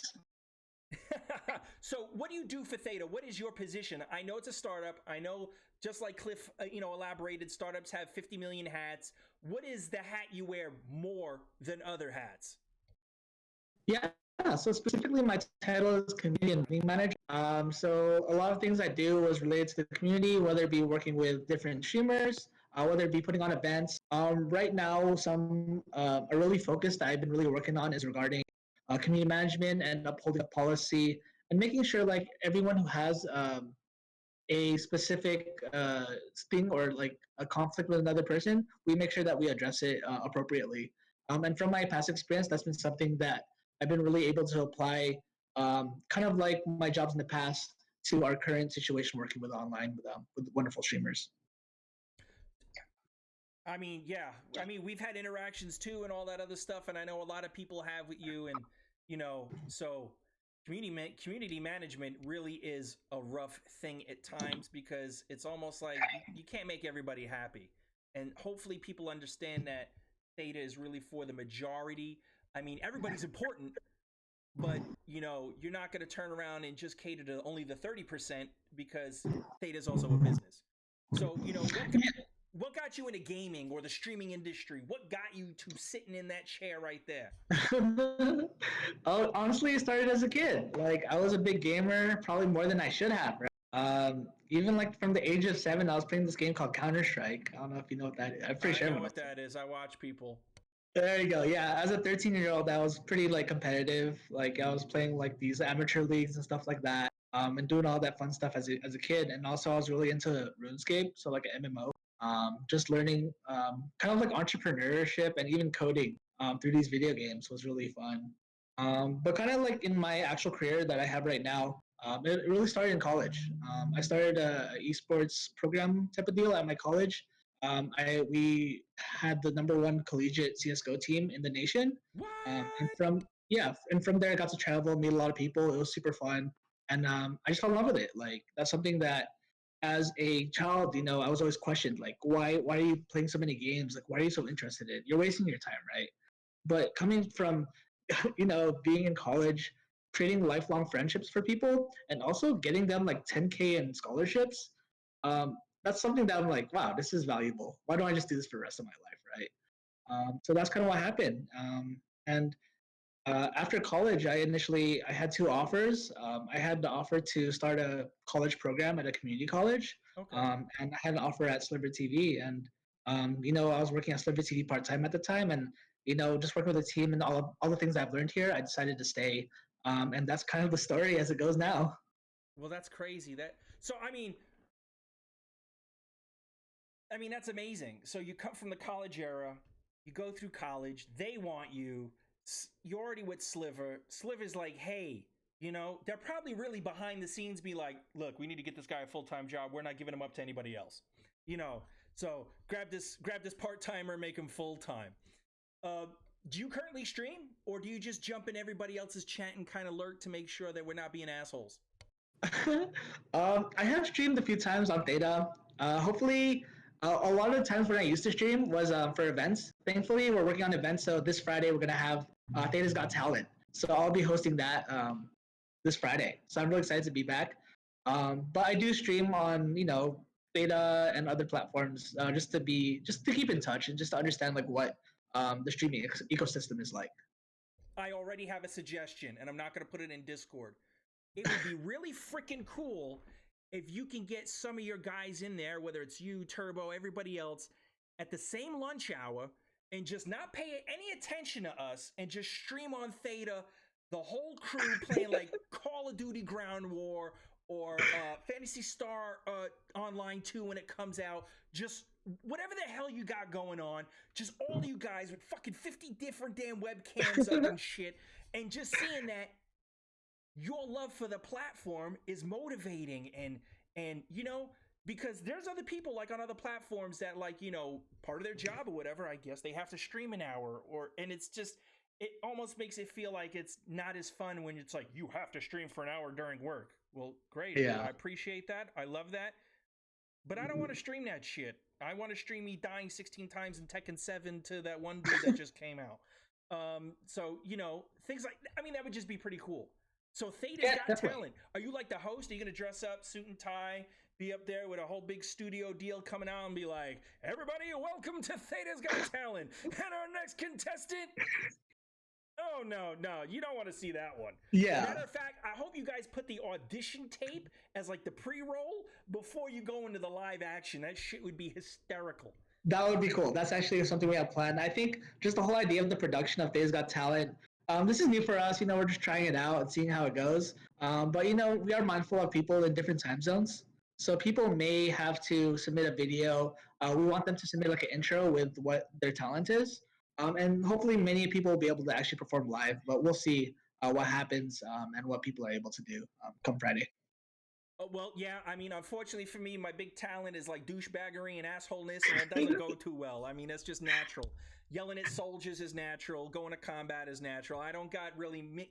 I mean, no one wants to see me there playing like a fighting game and winning every battle. That's not real talent, or, you know, I don't have anything amazing. I don't play a flute. Maybe some like sharpshooting or something. I don't know. Some strategic combat. I was tempted to go upstairs. When I used to stream PUBG Mobile, I used to actually get up in a get-up. I have Category 3 armor, and I have an M4. I have a real M4, and I used to bring it down, and I used to do these esports tournaments and shit like that, and I used to dress up with the armor and everything, and I'd be into it, and they were like, holy shit, is that real? That's pretty cool. Yeah, that's real. That's hardcore. And I would hit it, and you'd hear the plates. I still got it. Shit's awesome. You know, so anyway, not about me. So you have your own company. I want to know what's the name, what it's about, and don't ask how I figured out you had your own company. That's some G14 classified shit. I mean, I could probably find out where you live if I really wanted to. So we'll just go with the company for now and what it is and what it's about. Yeah, sure. So basically, my pseudonym, like my online like gamer name, is Cruise Control, right? My last name is Cruz, so it's Cruise Control. That makes sense, right? Yeah. Yeah. So basically, I just kind of do this as a side hobby. You know, for me, through school as a kid, you know, I was always interested in these kind of, you know, side projects to make a little revenue, to make money, to learn new things, and to meet new people, right? So, you know, as a kid, I was doing shoes. Going to college, I was working for these like kind of local gaming startups and stuff like that. And even got into like a fintech startup at one point. And then now kind of like, this is some like a passion I have. So at the moment I make like these like keyboard cables, and then I also do some like esports apparel and stuff like that as well. And it's just a great way to understand a different industry that I'm not currently full-time actively invested into.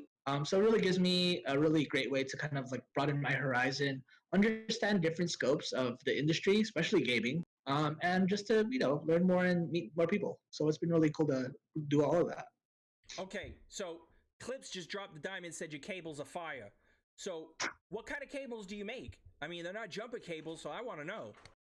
Yeah, they're USB cables. So I don't know if anyone's into the mechanical keyboards, but basically people are spending like anywhere from like $200 to like thousands of dollars on their keyboards. And usually having it plugged in with something nice is an aesthetic that people really do enjoy. So I basically just make USB cables, but really fancy with little coils on it. And then you can have like little detachable connectors, and use some really cool colors as well. So I saw the detachable connectors. I was like, Holy crap! Is that shit patented? Is it? It's like magnetic, and still the electricity goes through it, and it's pretty amazing high tech shit on like low key high tech. I don't care. Sometimes high tech is simplicity. So you know, I'm bringing my keyboard. Is it only for keyboards, or you could do like fucking iPhone shit? I mean, what can you do with this? Yeah, so I've done iPhone cables, I've done audio cables. I even made my own printer cable. Like, I think just in general, the idea of understanding how cables work, regardless of what equipment you're using, it's actually a really good skill to have. And soldering and all this stuff, it's such useful because like literally everything uses a cable, right? And to understand how to make your own cable or even just the background behind it, it can be really helpful. And in that spare moment where like you don't have something available to you at the moment and you need it. That's crazy. So where can we buy your products? Because Clips wants to know if he can use salt for 10% off. I'm usually I run group buys and I have a 200 order backlog right now. So I can't really take any custom orders at the moment. I have a few guys helping me out. But yeah, if you follow my like socials or whatnot around that kind of stuff, that's the best way to find out whether I have a sale. Okay. All right. I saw the tweet. You're drumming. You got talent. Did you watch from hours of Nick Cannon and Drumline, or I mean, did you do it in school? Tell us, baby. What's your talent? Yeah, so drumming I picked up when I was 13. I'm 27 now. I guess that's not great. Youngin. But what happened? Yeah, what happened was I played drum set. So playing like Beatles tunes or like rock tunes, playing like weddings and stuff like that was stuff I did. When I came into high school, I went to 3 high schools. I wasn't a bad kid or anything, It was just like I was looking to go to a specific school, but I had to go to different schools to get to the school I wanted to. I mean, it's kind of far-fetched, but that was my situation, right? Right. So what happened was it was the first time I was able to do marching band, and I was like 16 at the time, right? And after marching band season was over, there really wasn't anything to do. And then like I had good knowledge about like what music was, how to write it, how to get people together and organized to play it. So as a 16-year-old at this new high school, I was able to start my own drum line. So I got like all of like my friends together. I wrote like these. I figured out how to write music for drumline and just like give it to them, and we all knew how to play it. And then I wrote these like really crappy drill moves. I created the high school's first drumline. So it was really cool to do all that. That's crazy. You know what I want to see in a drum line, especially, because especially in college, like football or whatever, they're really big with like the marching band and the movements and the cadence or whatever. Eric B and Rakim, you gotta get a song from them. Okay, I feel it. The beat goes hard, so I could just, I'm telling you, God, what the heck? No, I'm a DM it to you. That what the song is, and if you can get that for a drum line and pull that off, I guarantee you that BET marching band thing going on, y'all would rock it. That's crazy. So yeah, I think my also I actually played in college. That was something I did as well. But the whole like HBCU scene and their style is so different from what I'm used to, but I really appreciate it. It's really awesome. Okay, thank you very much. Yeah, that's cool though. I like what you're thinking though. That's some good. That's a good song suggestion for sure.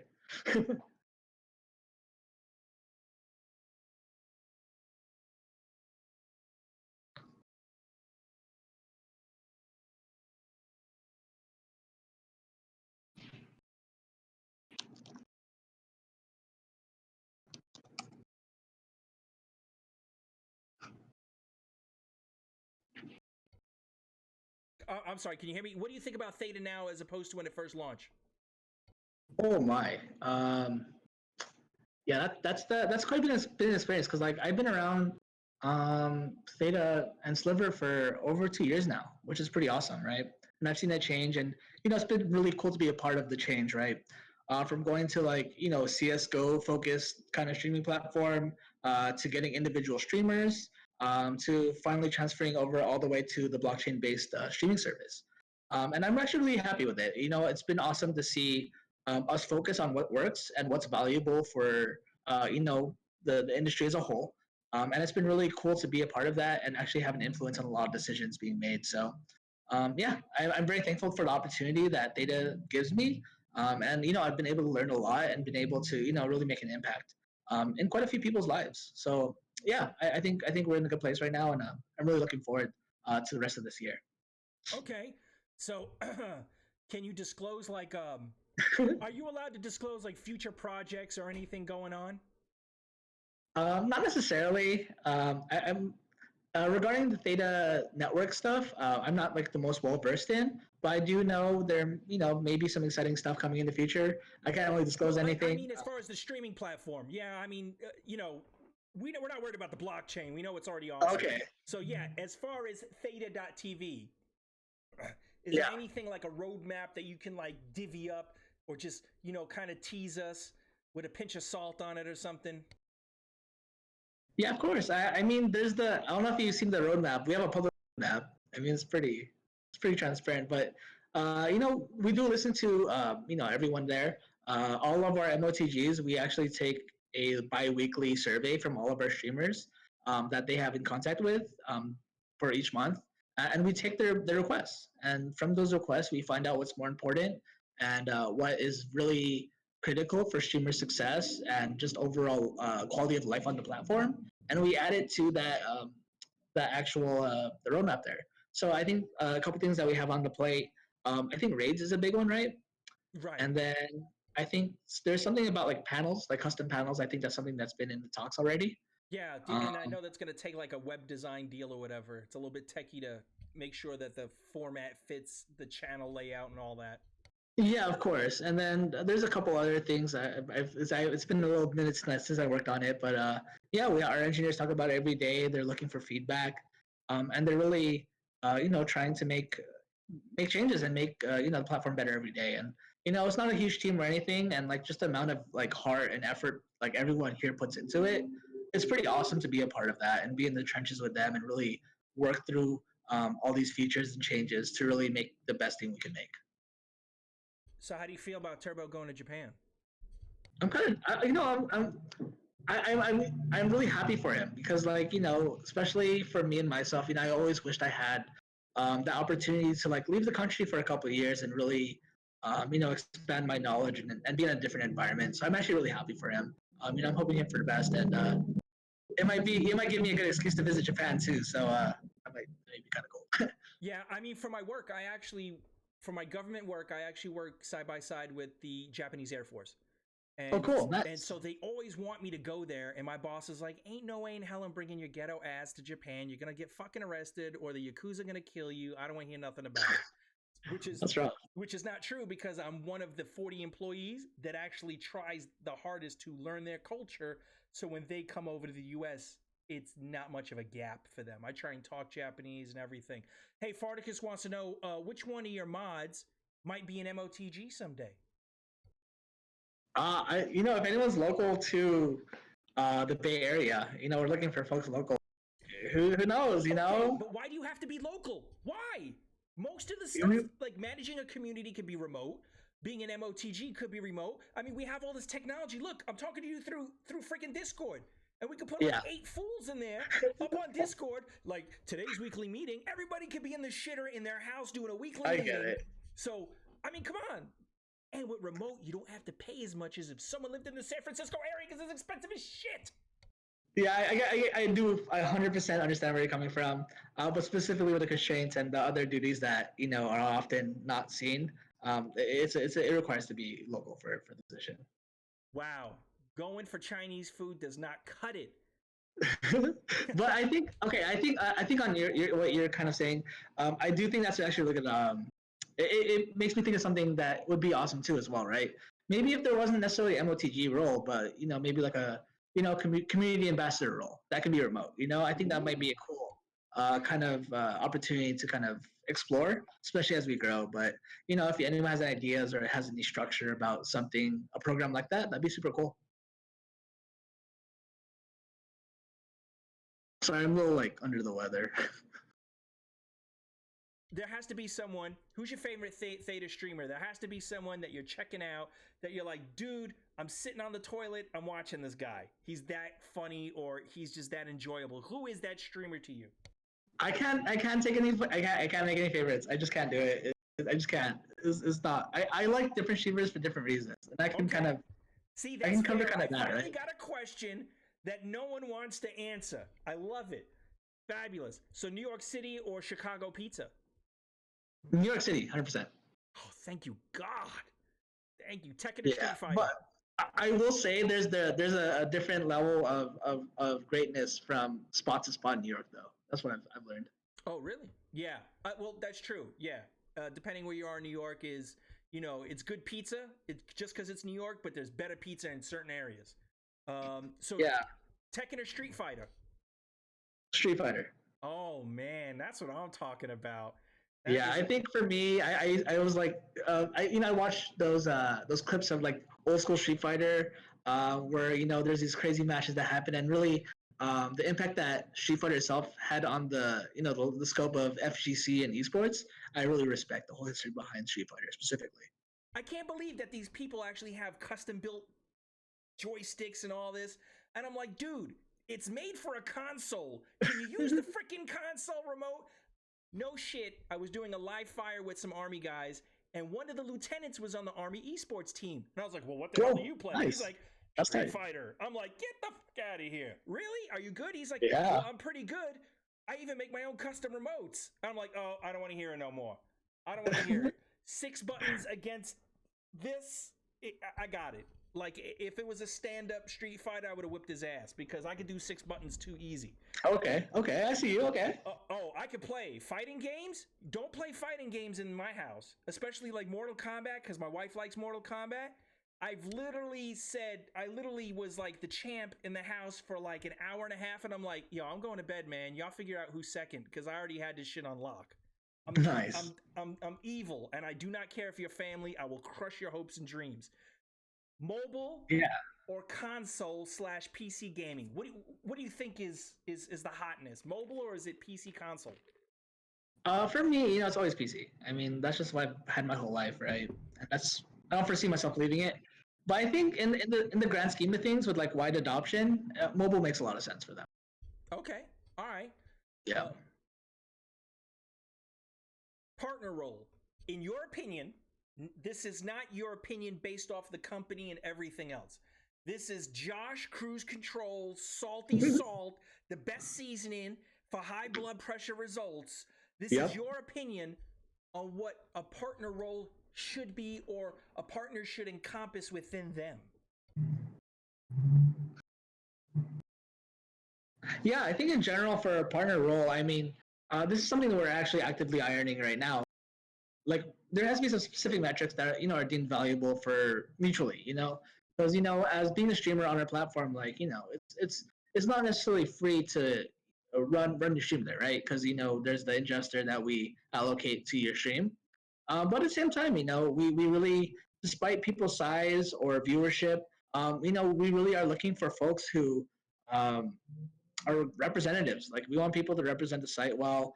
Have a decent attitude and are able to, be a spokesperson for the site and really get a lot of people interested in coming over to the platform. So I think that's one of the biggest things. Is like, for me personally, is if as a partner you're able to use your influence and use your reach to get people excited about Theta TV. Like, that's why I think a true partner should embody, and actually being able to get people excited and actually trying out the platform for the first time. So, I just want people to, be, positive role models, and be able to get people excited about what we have going on here. No, okay, yeah, that's fair. Fart wants to know the first game you ever played, and from that technology, how do you think gaming has evolved since then? What was the first game I played? I don't even know. I had a NES growing up. It wasn't mine. It was my brother's. And I think it was. It's got to be Super Mario related. Yeah, it was probably Super Mario Brothers 1 or 2 or something like that. I knew it. It had to be. The minute you said NES, it had to be something Mario Brothers. Yeah, so that was it, and then I think I played a little like Pac-Man or something, and then probably like one of the first Street Fighter games. Man, you didn't have Metroid? No, I didn't. I've actually never played a Metroid game all the way through. All right, Shady. Thank you very much for dropping by. It'll be on YouTube as well. Gotta, I see you out there, chat. I see you. Theta, hiring. If so, where can they find jobs? Even if it's a fucking paper boy, a mail boy, a gopher. My friend Silas says Retro's the best. My friend Silas, he just came over to the platform, and he is a super retro guy. Like I was telling Tom, he was playing in Star Fox 2, and I'm like, what the fuck is this shit? It literally looked like someone drew a triangle and threw it across the air. But I mean, obviously I know, I played esports when it was fucking Pong. So nice. They had Atari that still stood up and shit out of like some old school Terminator freaking radar dishes and shit. Yeah. So are you guys hiring? Or if not now, because the increase and growth of Theta, do you foresee more things happening so you guys can actually focus on your areas and have the manpower instead of wearing 15 different hats and shit like men at work? What do you is that a possibility within 2020 that there might be a job or two opening up? Yeah, I don't foresee anything being impossible. For us, especially crypto market, or something comes up, or we have like a big partnership that comes out and we need additional manpower. That's all feasible, and it's all up for it's something that's possible. That's what I'm trying to say. In regards to like how to find out about it, we usually post on Twitter. We have like a little job description open. I think in the past we've also worked with like different esports related job posting sites. So yeah, if we did have an opportunity open, we'd be advertising it through there as well. And hopefully, maybe who knows? It just takes like one really awesome partnership or one really awesome press release or whatever to really get something off the ground and help be a nice catalyst for us to grow even more. Now, here's a great question. Would a great candidate be a user of the platform? Because I've heard stories where, like, I used to stream on Twitch. Now I work with Twitch. Just stupid shit like that. So, hey, I stream on Theta. I deliver mail at Theta. Yeah! I mean, something. Yeah, it depends on the role, of course, right? Like, it's very, community-centric, and you would have to have knowledge, context of what we've been doing. Most likely that would be the case. But in the case it's like an engineer or something, it'd be awesome to have knowledge of streaming and hopefully Theta. But in general, if you're able to do the job and really do well, But I will say it'll always be a plus to know Theta TV and be a part of the community. Right. Okay. Yeah. Real talk. Custom DoubleXP designed line of your products. What?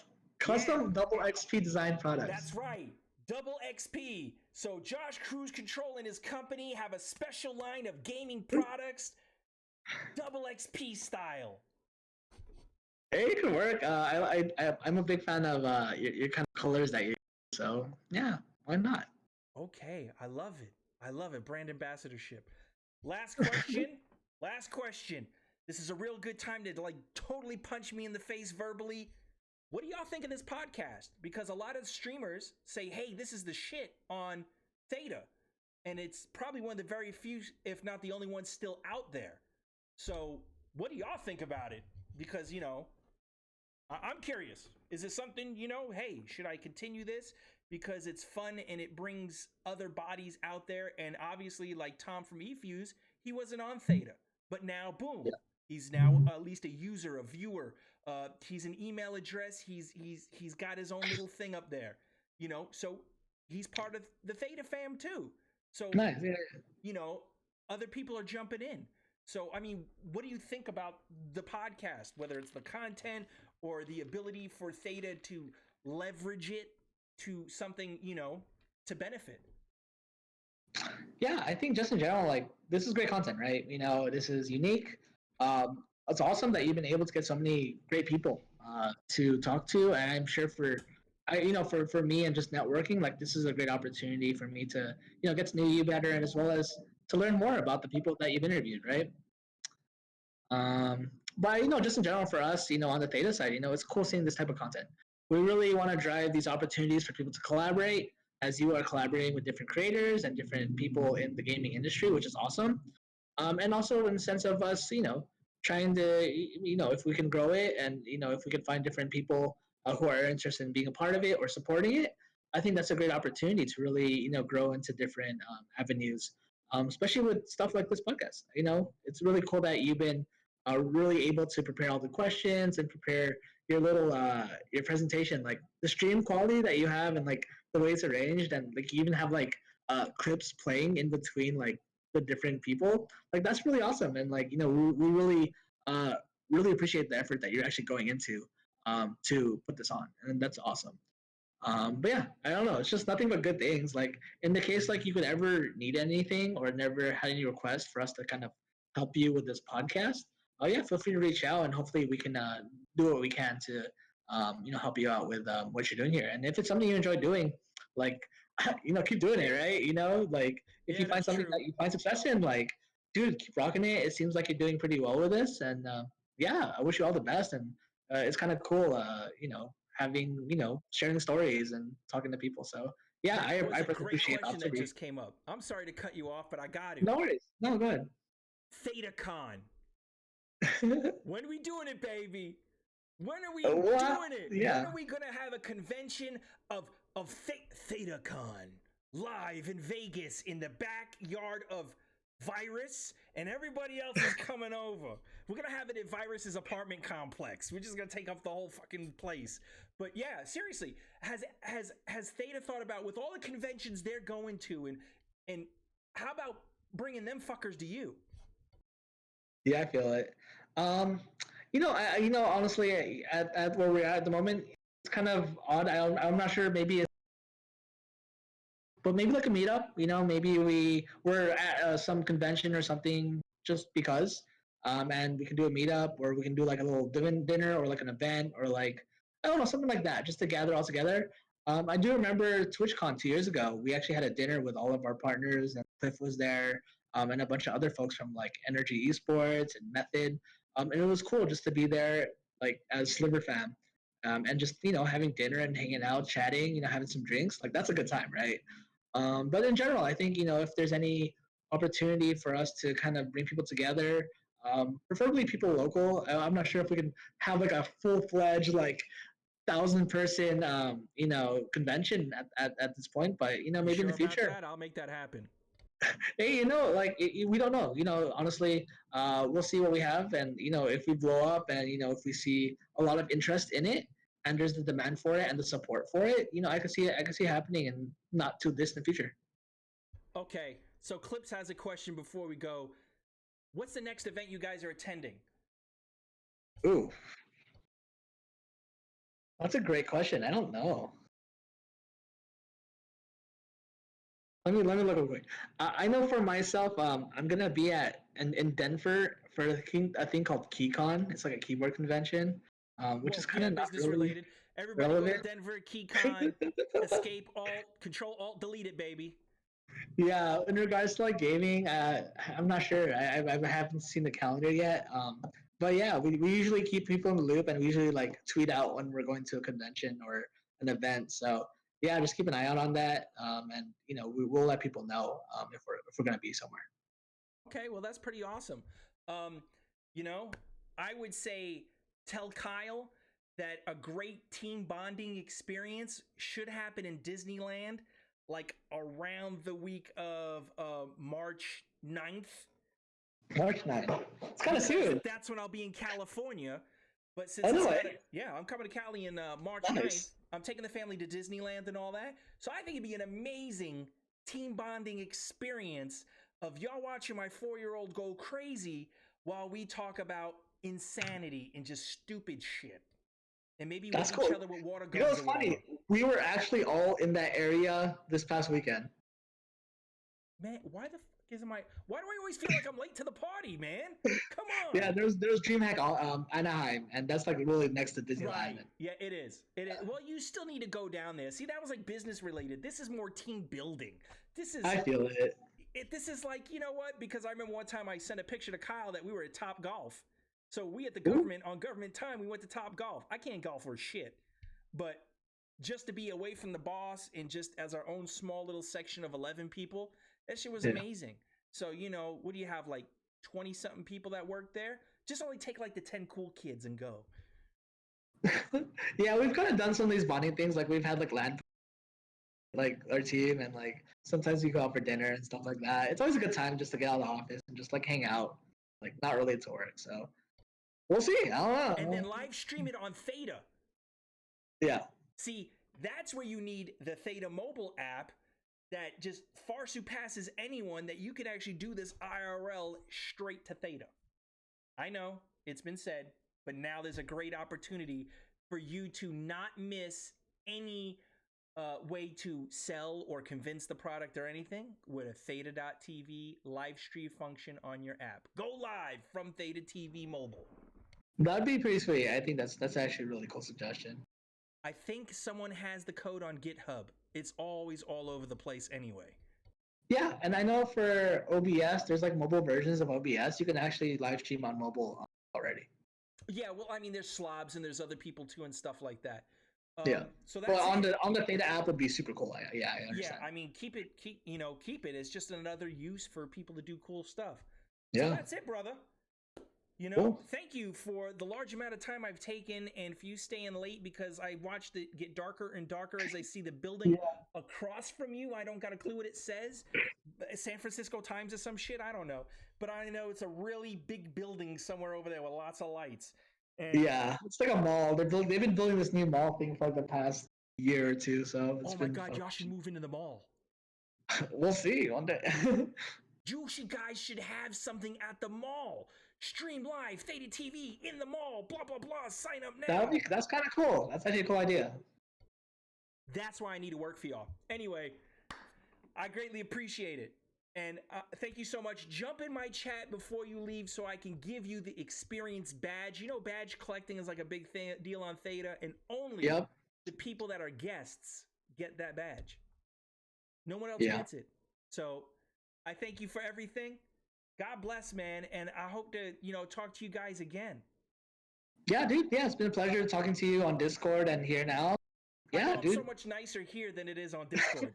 No, I appreciate it. We need people who, have their opinions, and we appreciate, just having the feedback. And just for me, for me, I find it really valuable because, we both, for me, I think one of the biggest quotes for me is, you don't know someone else's full story, right? You don't know their lived experience, right? So for me to kind of get to know you better and understand your lived experience and, understand the ways you think of certain things, I find it more valuable to find out more about our community, as well as folks like yourself really trying to make a difference. So I really appreciate everything. Okay, because, sometimes I feel like, damn, people will chastise me and be like, dude, you came off like a hard rock and the way you handled the situation. And then I think at the end of the day, when I actually have time to think, I then turn around and say, damn, I wonder if these guys were like, what a fucking asshole. Oh, shit, I'm not replying to that fucking email. Yeah, I know. It's just something I used to work at a summer camp at a really prestigious university, and just having parents email me or coming to me like super angry, and I just come to terms and be like, hey, like, you have your own experience that you're going through right now, and you have your own feelings and emotions. And I respect that, whatever you're going through or whatever you're feeling right now, I just want to be the best set to help you out with whatever you need, right? So I think just in general, like, I don't know. I think it's just life, right? Like you gotta times like understand like what people are going through and how to help out and how to be the most effective in communicating. So yeah, I mean, I have my moments too. Everyone's human, right? So you can only do so much, but yeah, it's a good challenge, and it's been really kind of good learning myself how to address that with people as well. Well, that's awesome. So don't forget mentorship program. I'll push that. Yes. Mentorship program. And again, thank you for staying late. I don't know if you're on duty tonight, or however that works. Maybe you'll go into work at like 11 o'clock tomorrow. It's hump day anyway, right? Why not? Yeah. So again, thank you. And I appreciate the platform and for the opportunity to do shit like this all the time. Yeah, I really dude. do. Keep killing And it. every 2 weeks, if you want to, jump in the chat and say hi, or, my biggest fear, no shit, and I'm not plugging it because I want it. My biggest fear was that you guys would want to get me back with a Theta Surge in the middle of my podcast. How would I How would I be able to react to that? I'm like, so, sir, oh shit, Theta Surge! Ah! and then I'm talking to the guy, and he's like, what the f is going on? I got surged! Hold on! Yeah, that'd be kind of fun. That'd be kind of maybe like a, get it? XP expert mode, right? Oh, yeah. Yeah, It's funny. It's funny. That's like one of my biggest fears. No shit. That like I'm trying to be somewhat professional, and now it's like, holy crap! I just had the Surge bot just totally swallow me. Hey Surge bot, come on, I'll interview you too. Crazy. That'd be fun. Yeah, Surge bot needs more love for sure. Oh yeah. So again, thank you. I apologize for keeping you. Greatly appreciate having you. And you tell the guys over there, much love. And I personally passionate about the platform and I love it. And I went through many platforms and I really love calling Theta my home. So I'm really protective about people shitting on my doorstep. Yeah. Glad to hear that. So I greatly appreciate it. Thank you. Thank you very much for everything. Cool. Yeah. Thanks, man. Have a great night. It's been a pleasure, and talk to you soon. All right, man. Have a good one. All right. Take care. Wow. There you have it. There you have it. Long-winded. This was such an awesome, awesome podcast. So I got to say thank you very much to Tom, eFuse.gg. Make sure you jump on there to eFuse.gg. Get your profile going. Any place that you could try and promote yourself, and a free tool. I mean, it's free for us. I mean, they're paying for it, but it's free for us. Anytime you have a free tool at your disposal, why are you not using it to get people to your brand, to make those connections professionally? Very super special shout out to Cliff, dressing Dapper Dan over there. Love it. Straight New York, Brooklyn status. Shalom. Yeah. Believe it or not, my grandmother, Russian Jew from World War II, Cliff, if you're still out there watching. And so I was raised Jewish. Technically, I'm not Jewish because my mom, it wasn't Jewish. My father was, everything else, greatly appreciate it. That means being Jewish, you already have to like Mel Brooks. I should have fucking asked that question. Mel Brooks. You should have. Hopefully you love Mel Brooks. But thank you very much, everybody who attended. Cliff, it was a pleasure. Thank you so much for the love of taking your time for, I'm going to be realistic, a small streamer like me. Struggling in the game to make 10 views. I can't tell you how many times I've been on other platforms. I learned so much from other platforms. Literally, I want to pull my hair out. But because of the people, and maybe just this podcast is all I should do. But I want to say thank you, even to Salt, for coming in. And, Theta allowed him to come in. Thank you for being my guest. Thank you to Clips, Silas. Hold on. While I am here, that means I get to do some stuff now. Hold on. Before I end this stream, all right? We're going to answer. We're going to close some predictions. All right? I just realized I can't spell word shit. Let's do that. So, which episode are we on? Episode 4. So, we're going to close that prediction too. And we're going to see who's going to win 10T Fuel or a little heart emote or whatever. I probably should have given away some GFUEL Shaker Cups. But I usually never get a chance to do that. So, my bad. We're going to close this raffle. We're going to draw this raffle. Who do we got? Marshall Dracu and Esports Coco. Bam. Y'all winners. Y'all are straight effing winners. But you know what? You know what we're going to do? Silas. Hold on, baby. Hold on, Silas. What do I got from you? What do I got? Oh, hold on. I can't do it on that one. I'm retarded. What do I got? Silas for showing lots of love, tuning in from Germany. Love you long time. Let's give you one of those, baby. Let's give you one of those. Let's give you one of these. What do we got? What do we got?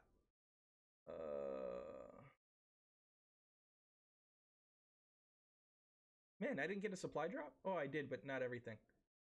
Wow, I'm short on... Whoa, I'm short on crates? There we go. I guess because I didn't stream that much. Who else do we got? Clips. Clips, let's go, baby. Let's go, Clips. Let's go, Clips. Here. Earn some more coins. And let's give you a crate, Clips. Give you a crate. God knows what the hell you're gonna get out of the crate. But let's give you a crate. Bam. Bam. Holla, baby. Holla, holla, holla. Yeah, they changed the drops, man. Craziness. Who else do we got in here that I didn't get a chance to give shit to? Vodcast. Vodcast was showing love, baby. Showing love. Why not? Oh, anytime, brother. I'm so glad I can give shit out now. I'm so glad. And this is really the first time I had a chance to give shit out to people this whole time. Shady, man. Shady was representing. Let's go to Shady. I don't think I could give him anything because I don't think he's here anymore. Give him one of those. Yep, he's not in the watch list. Ah, you guys sharded. Hey, no problem, Fart, man. I appreciate, man. I really appreciate everybody that joined in, man. And if you ever want to be a guest on the experience, by all means, hit me up. And you could be a guest on the experience as well. So that's it, y'all. I'm out for the night. I'm finally going to eat. My wife is going to punch me in the face for taking so long on this podcast. And I greatly appreciate everything. Much love and respect to everybody. And, you know, just remember we all started small. We started from the bottom. Now we're here. You know what I'm saying? So greatly appreciate everything. And y'all have a good evening.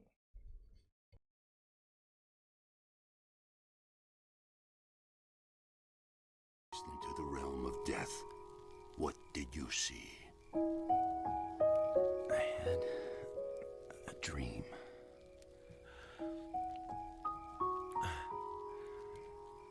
It was the first time.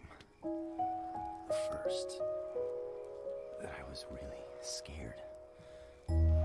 Shook with fear.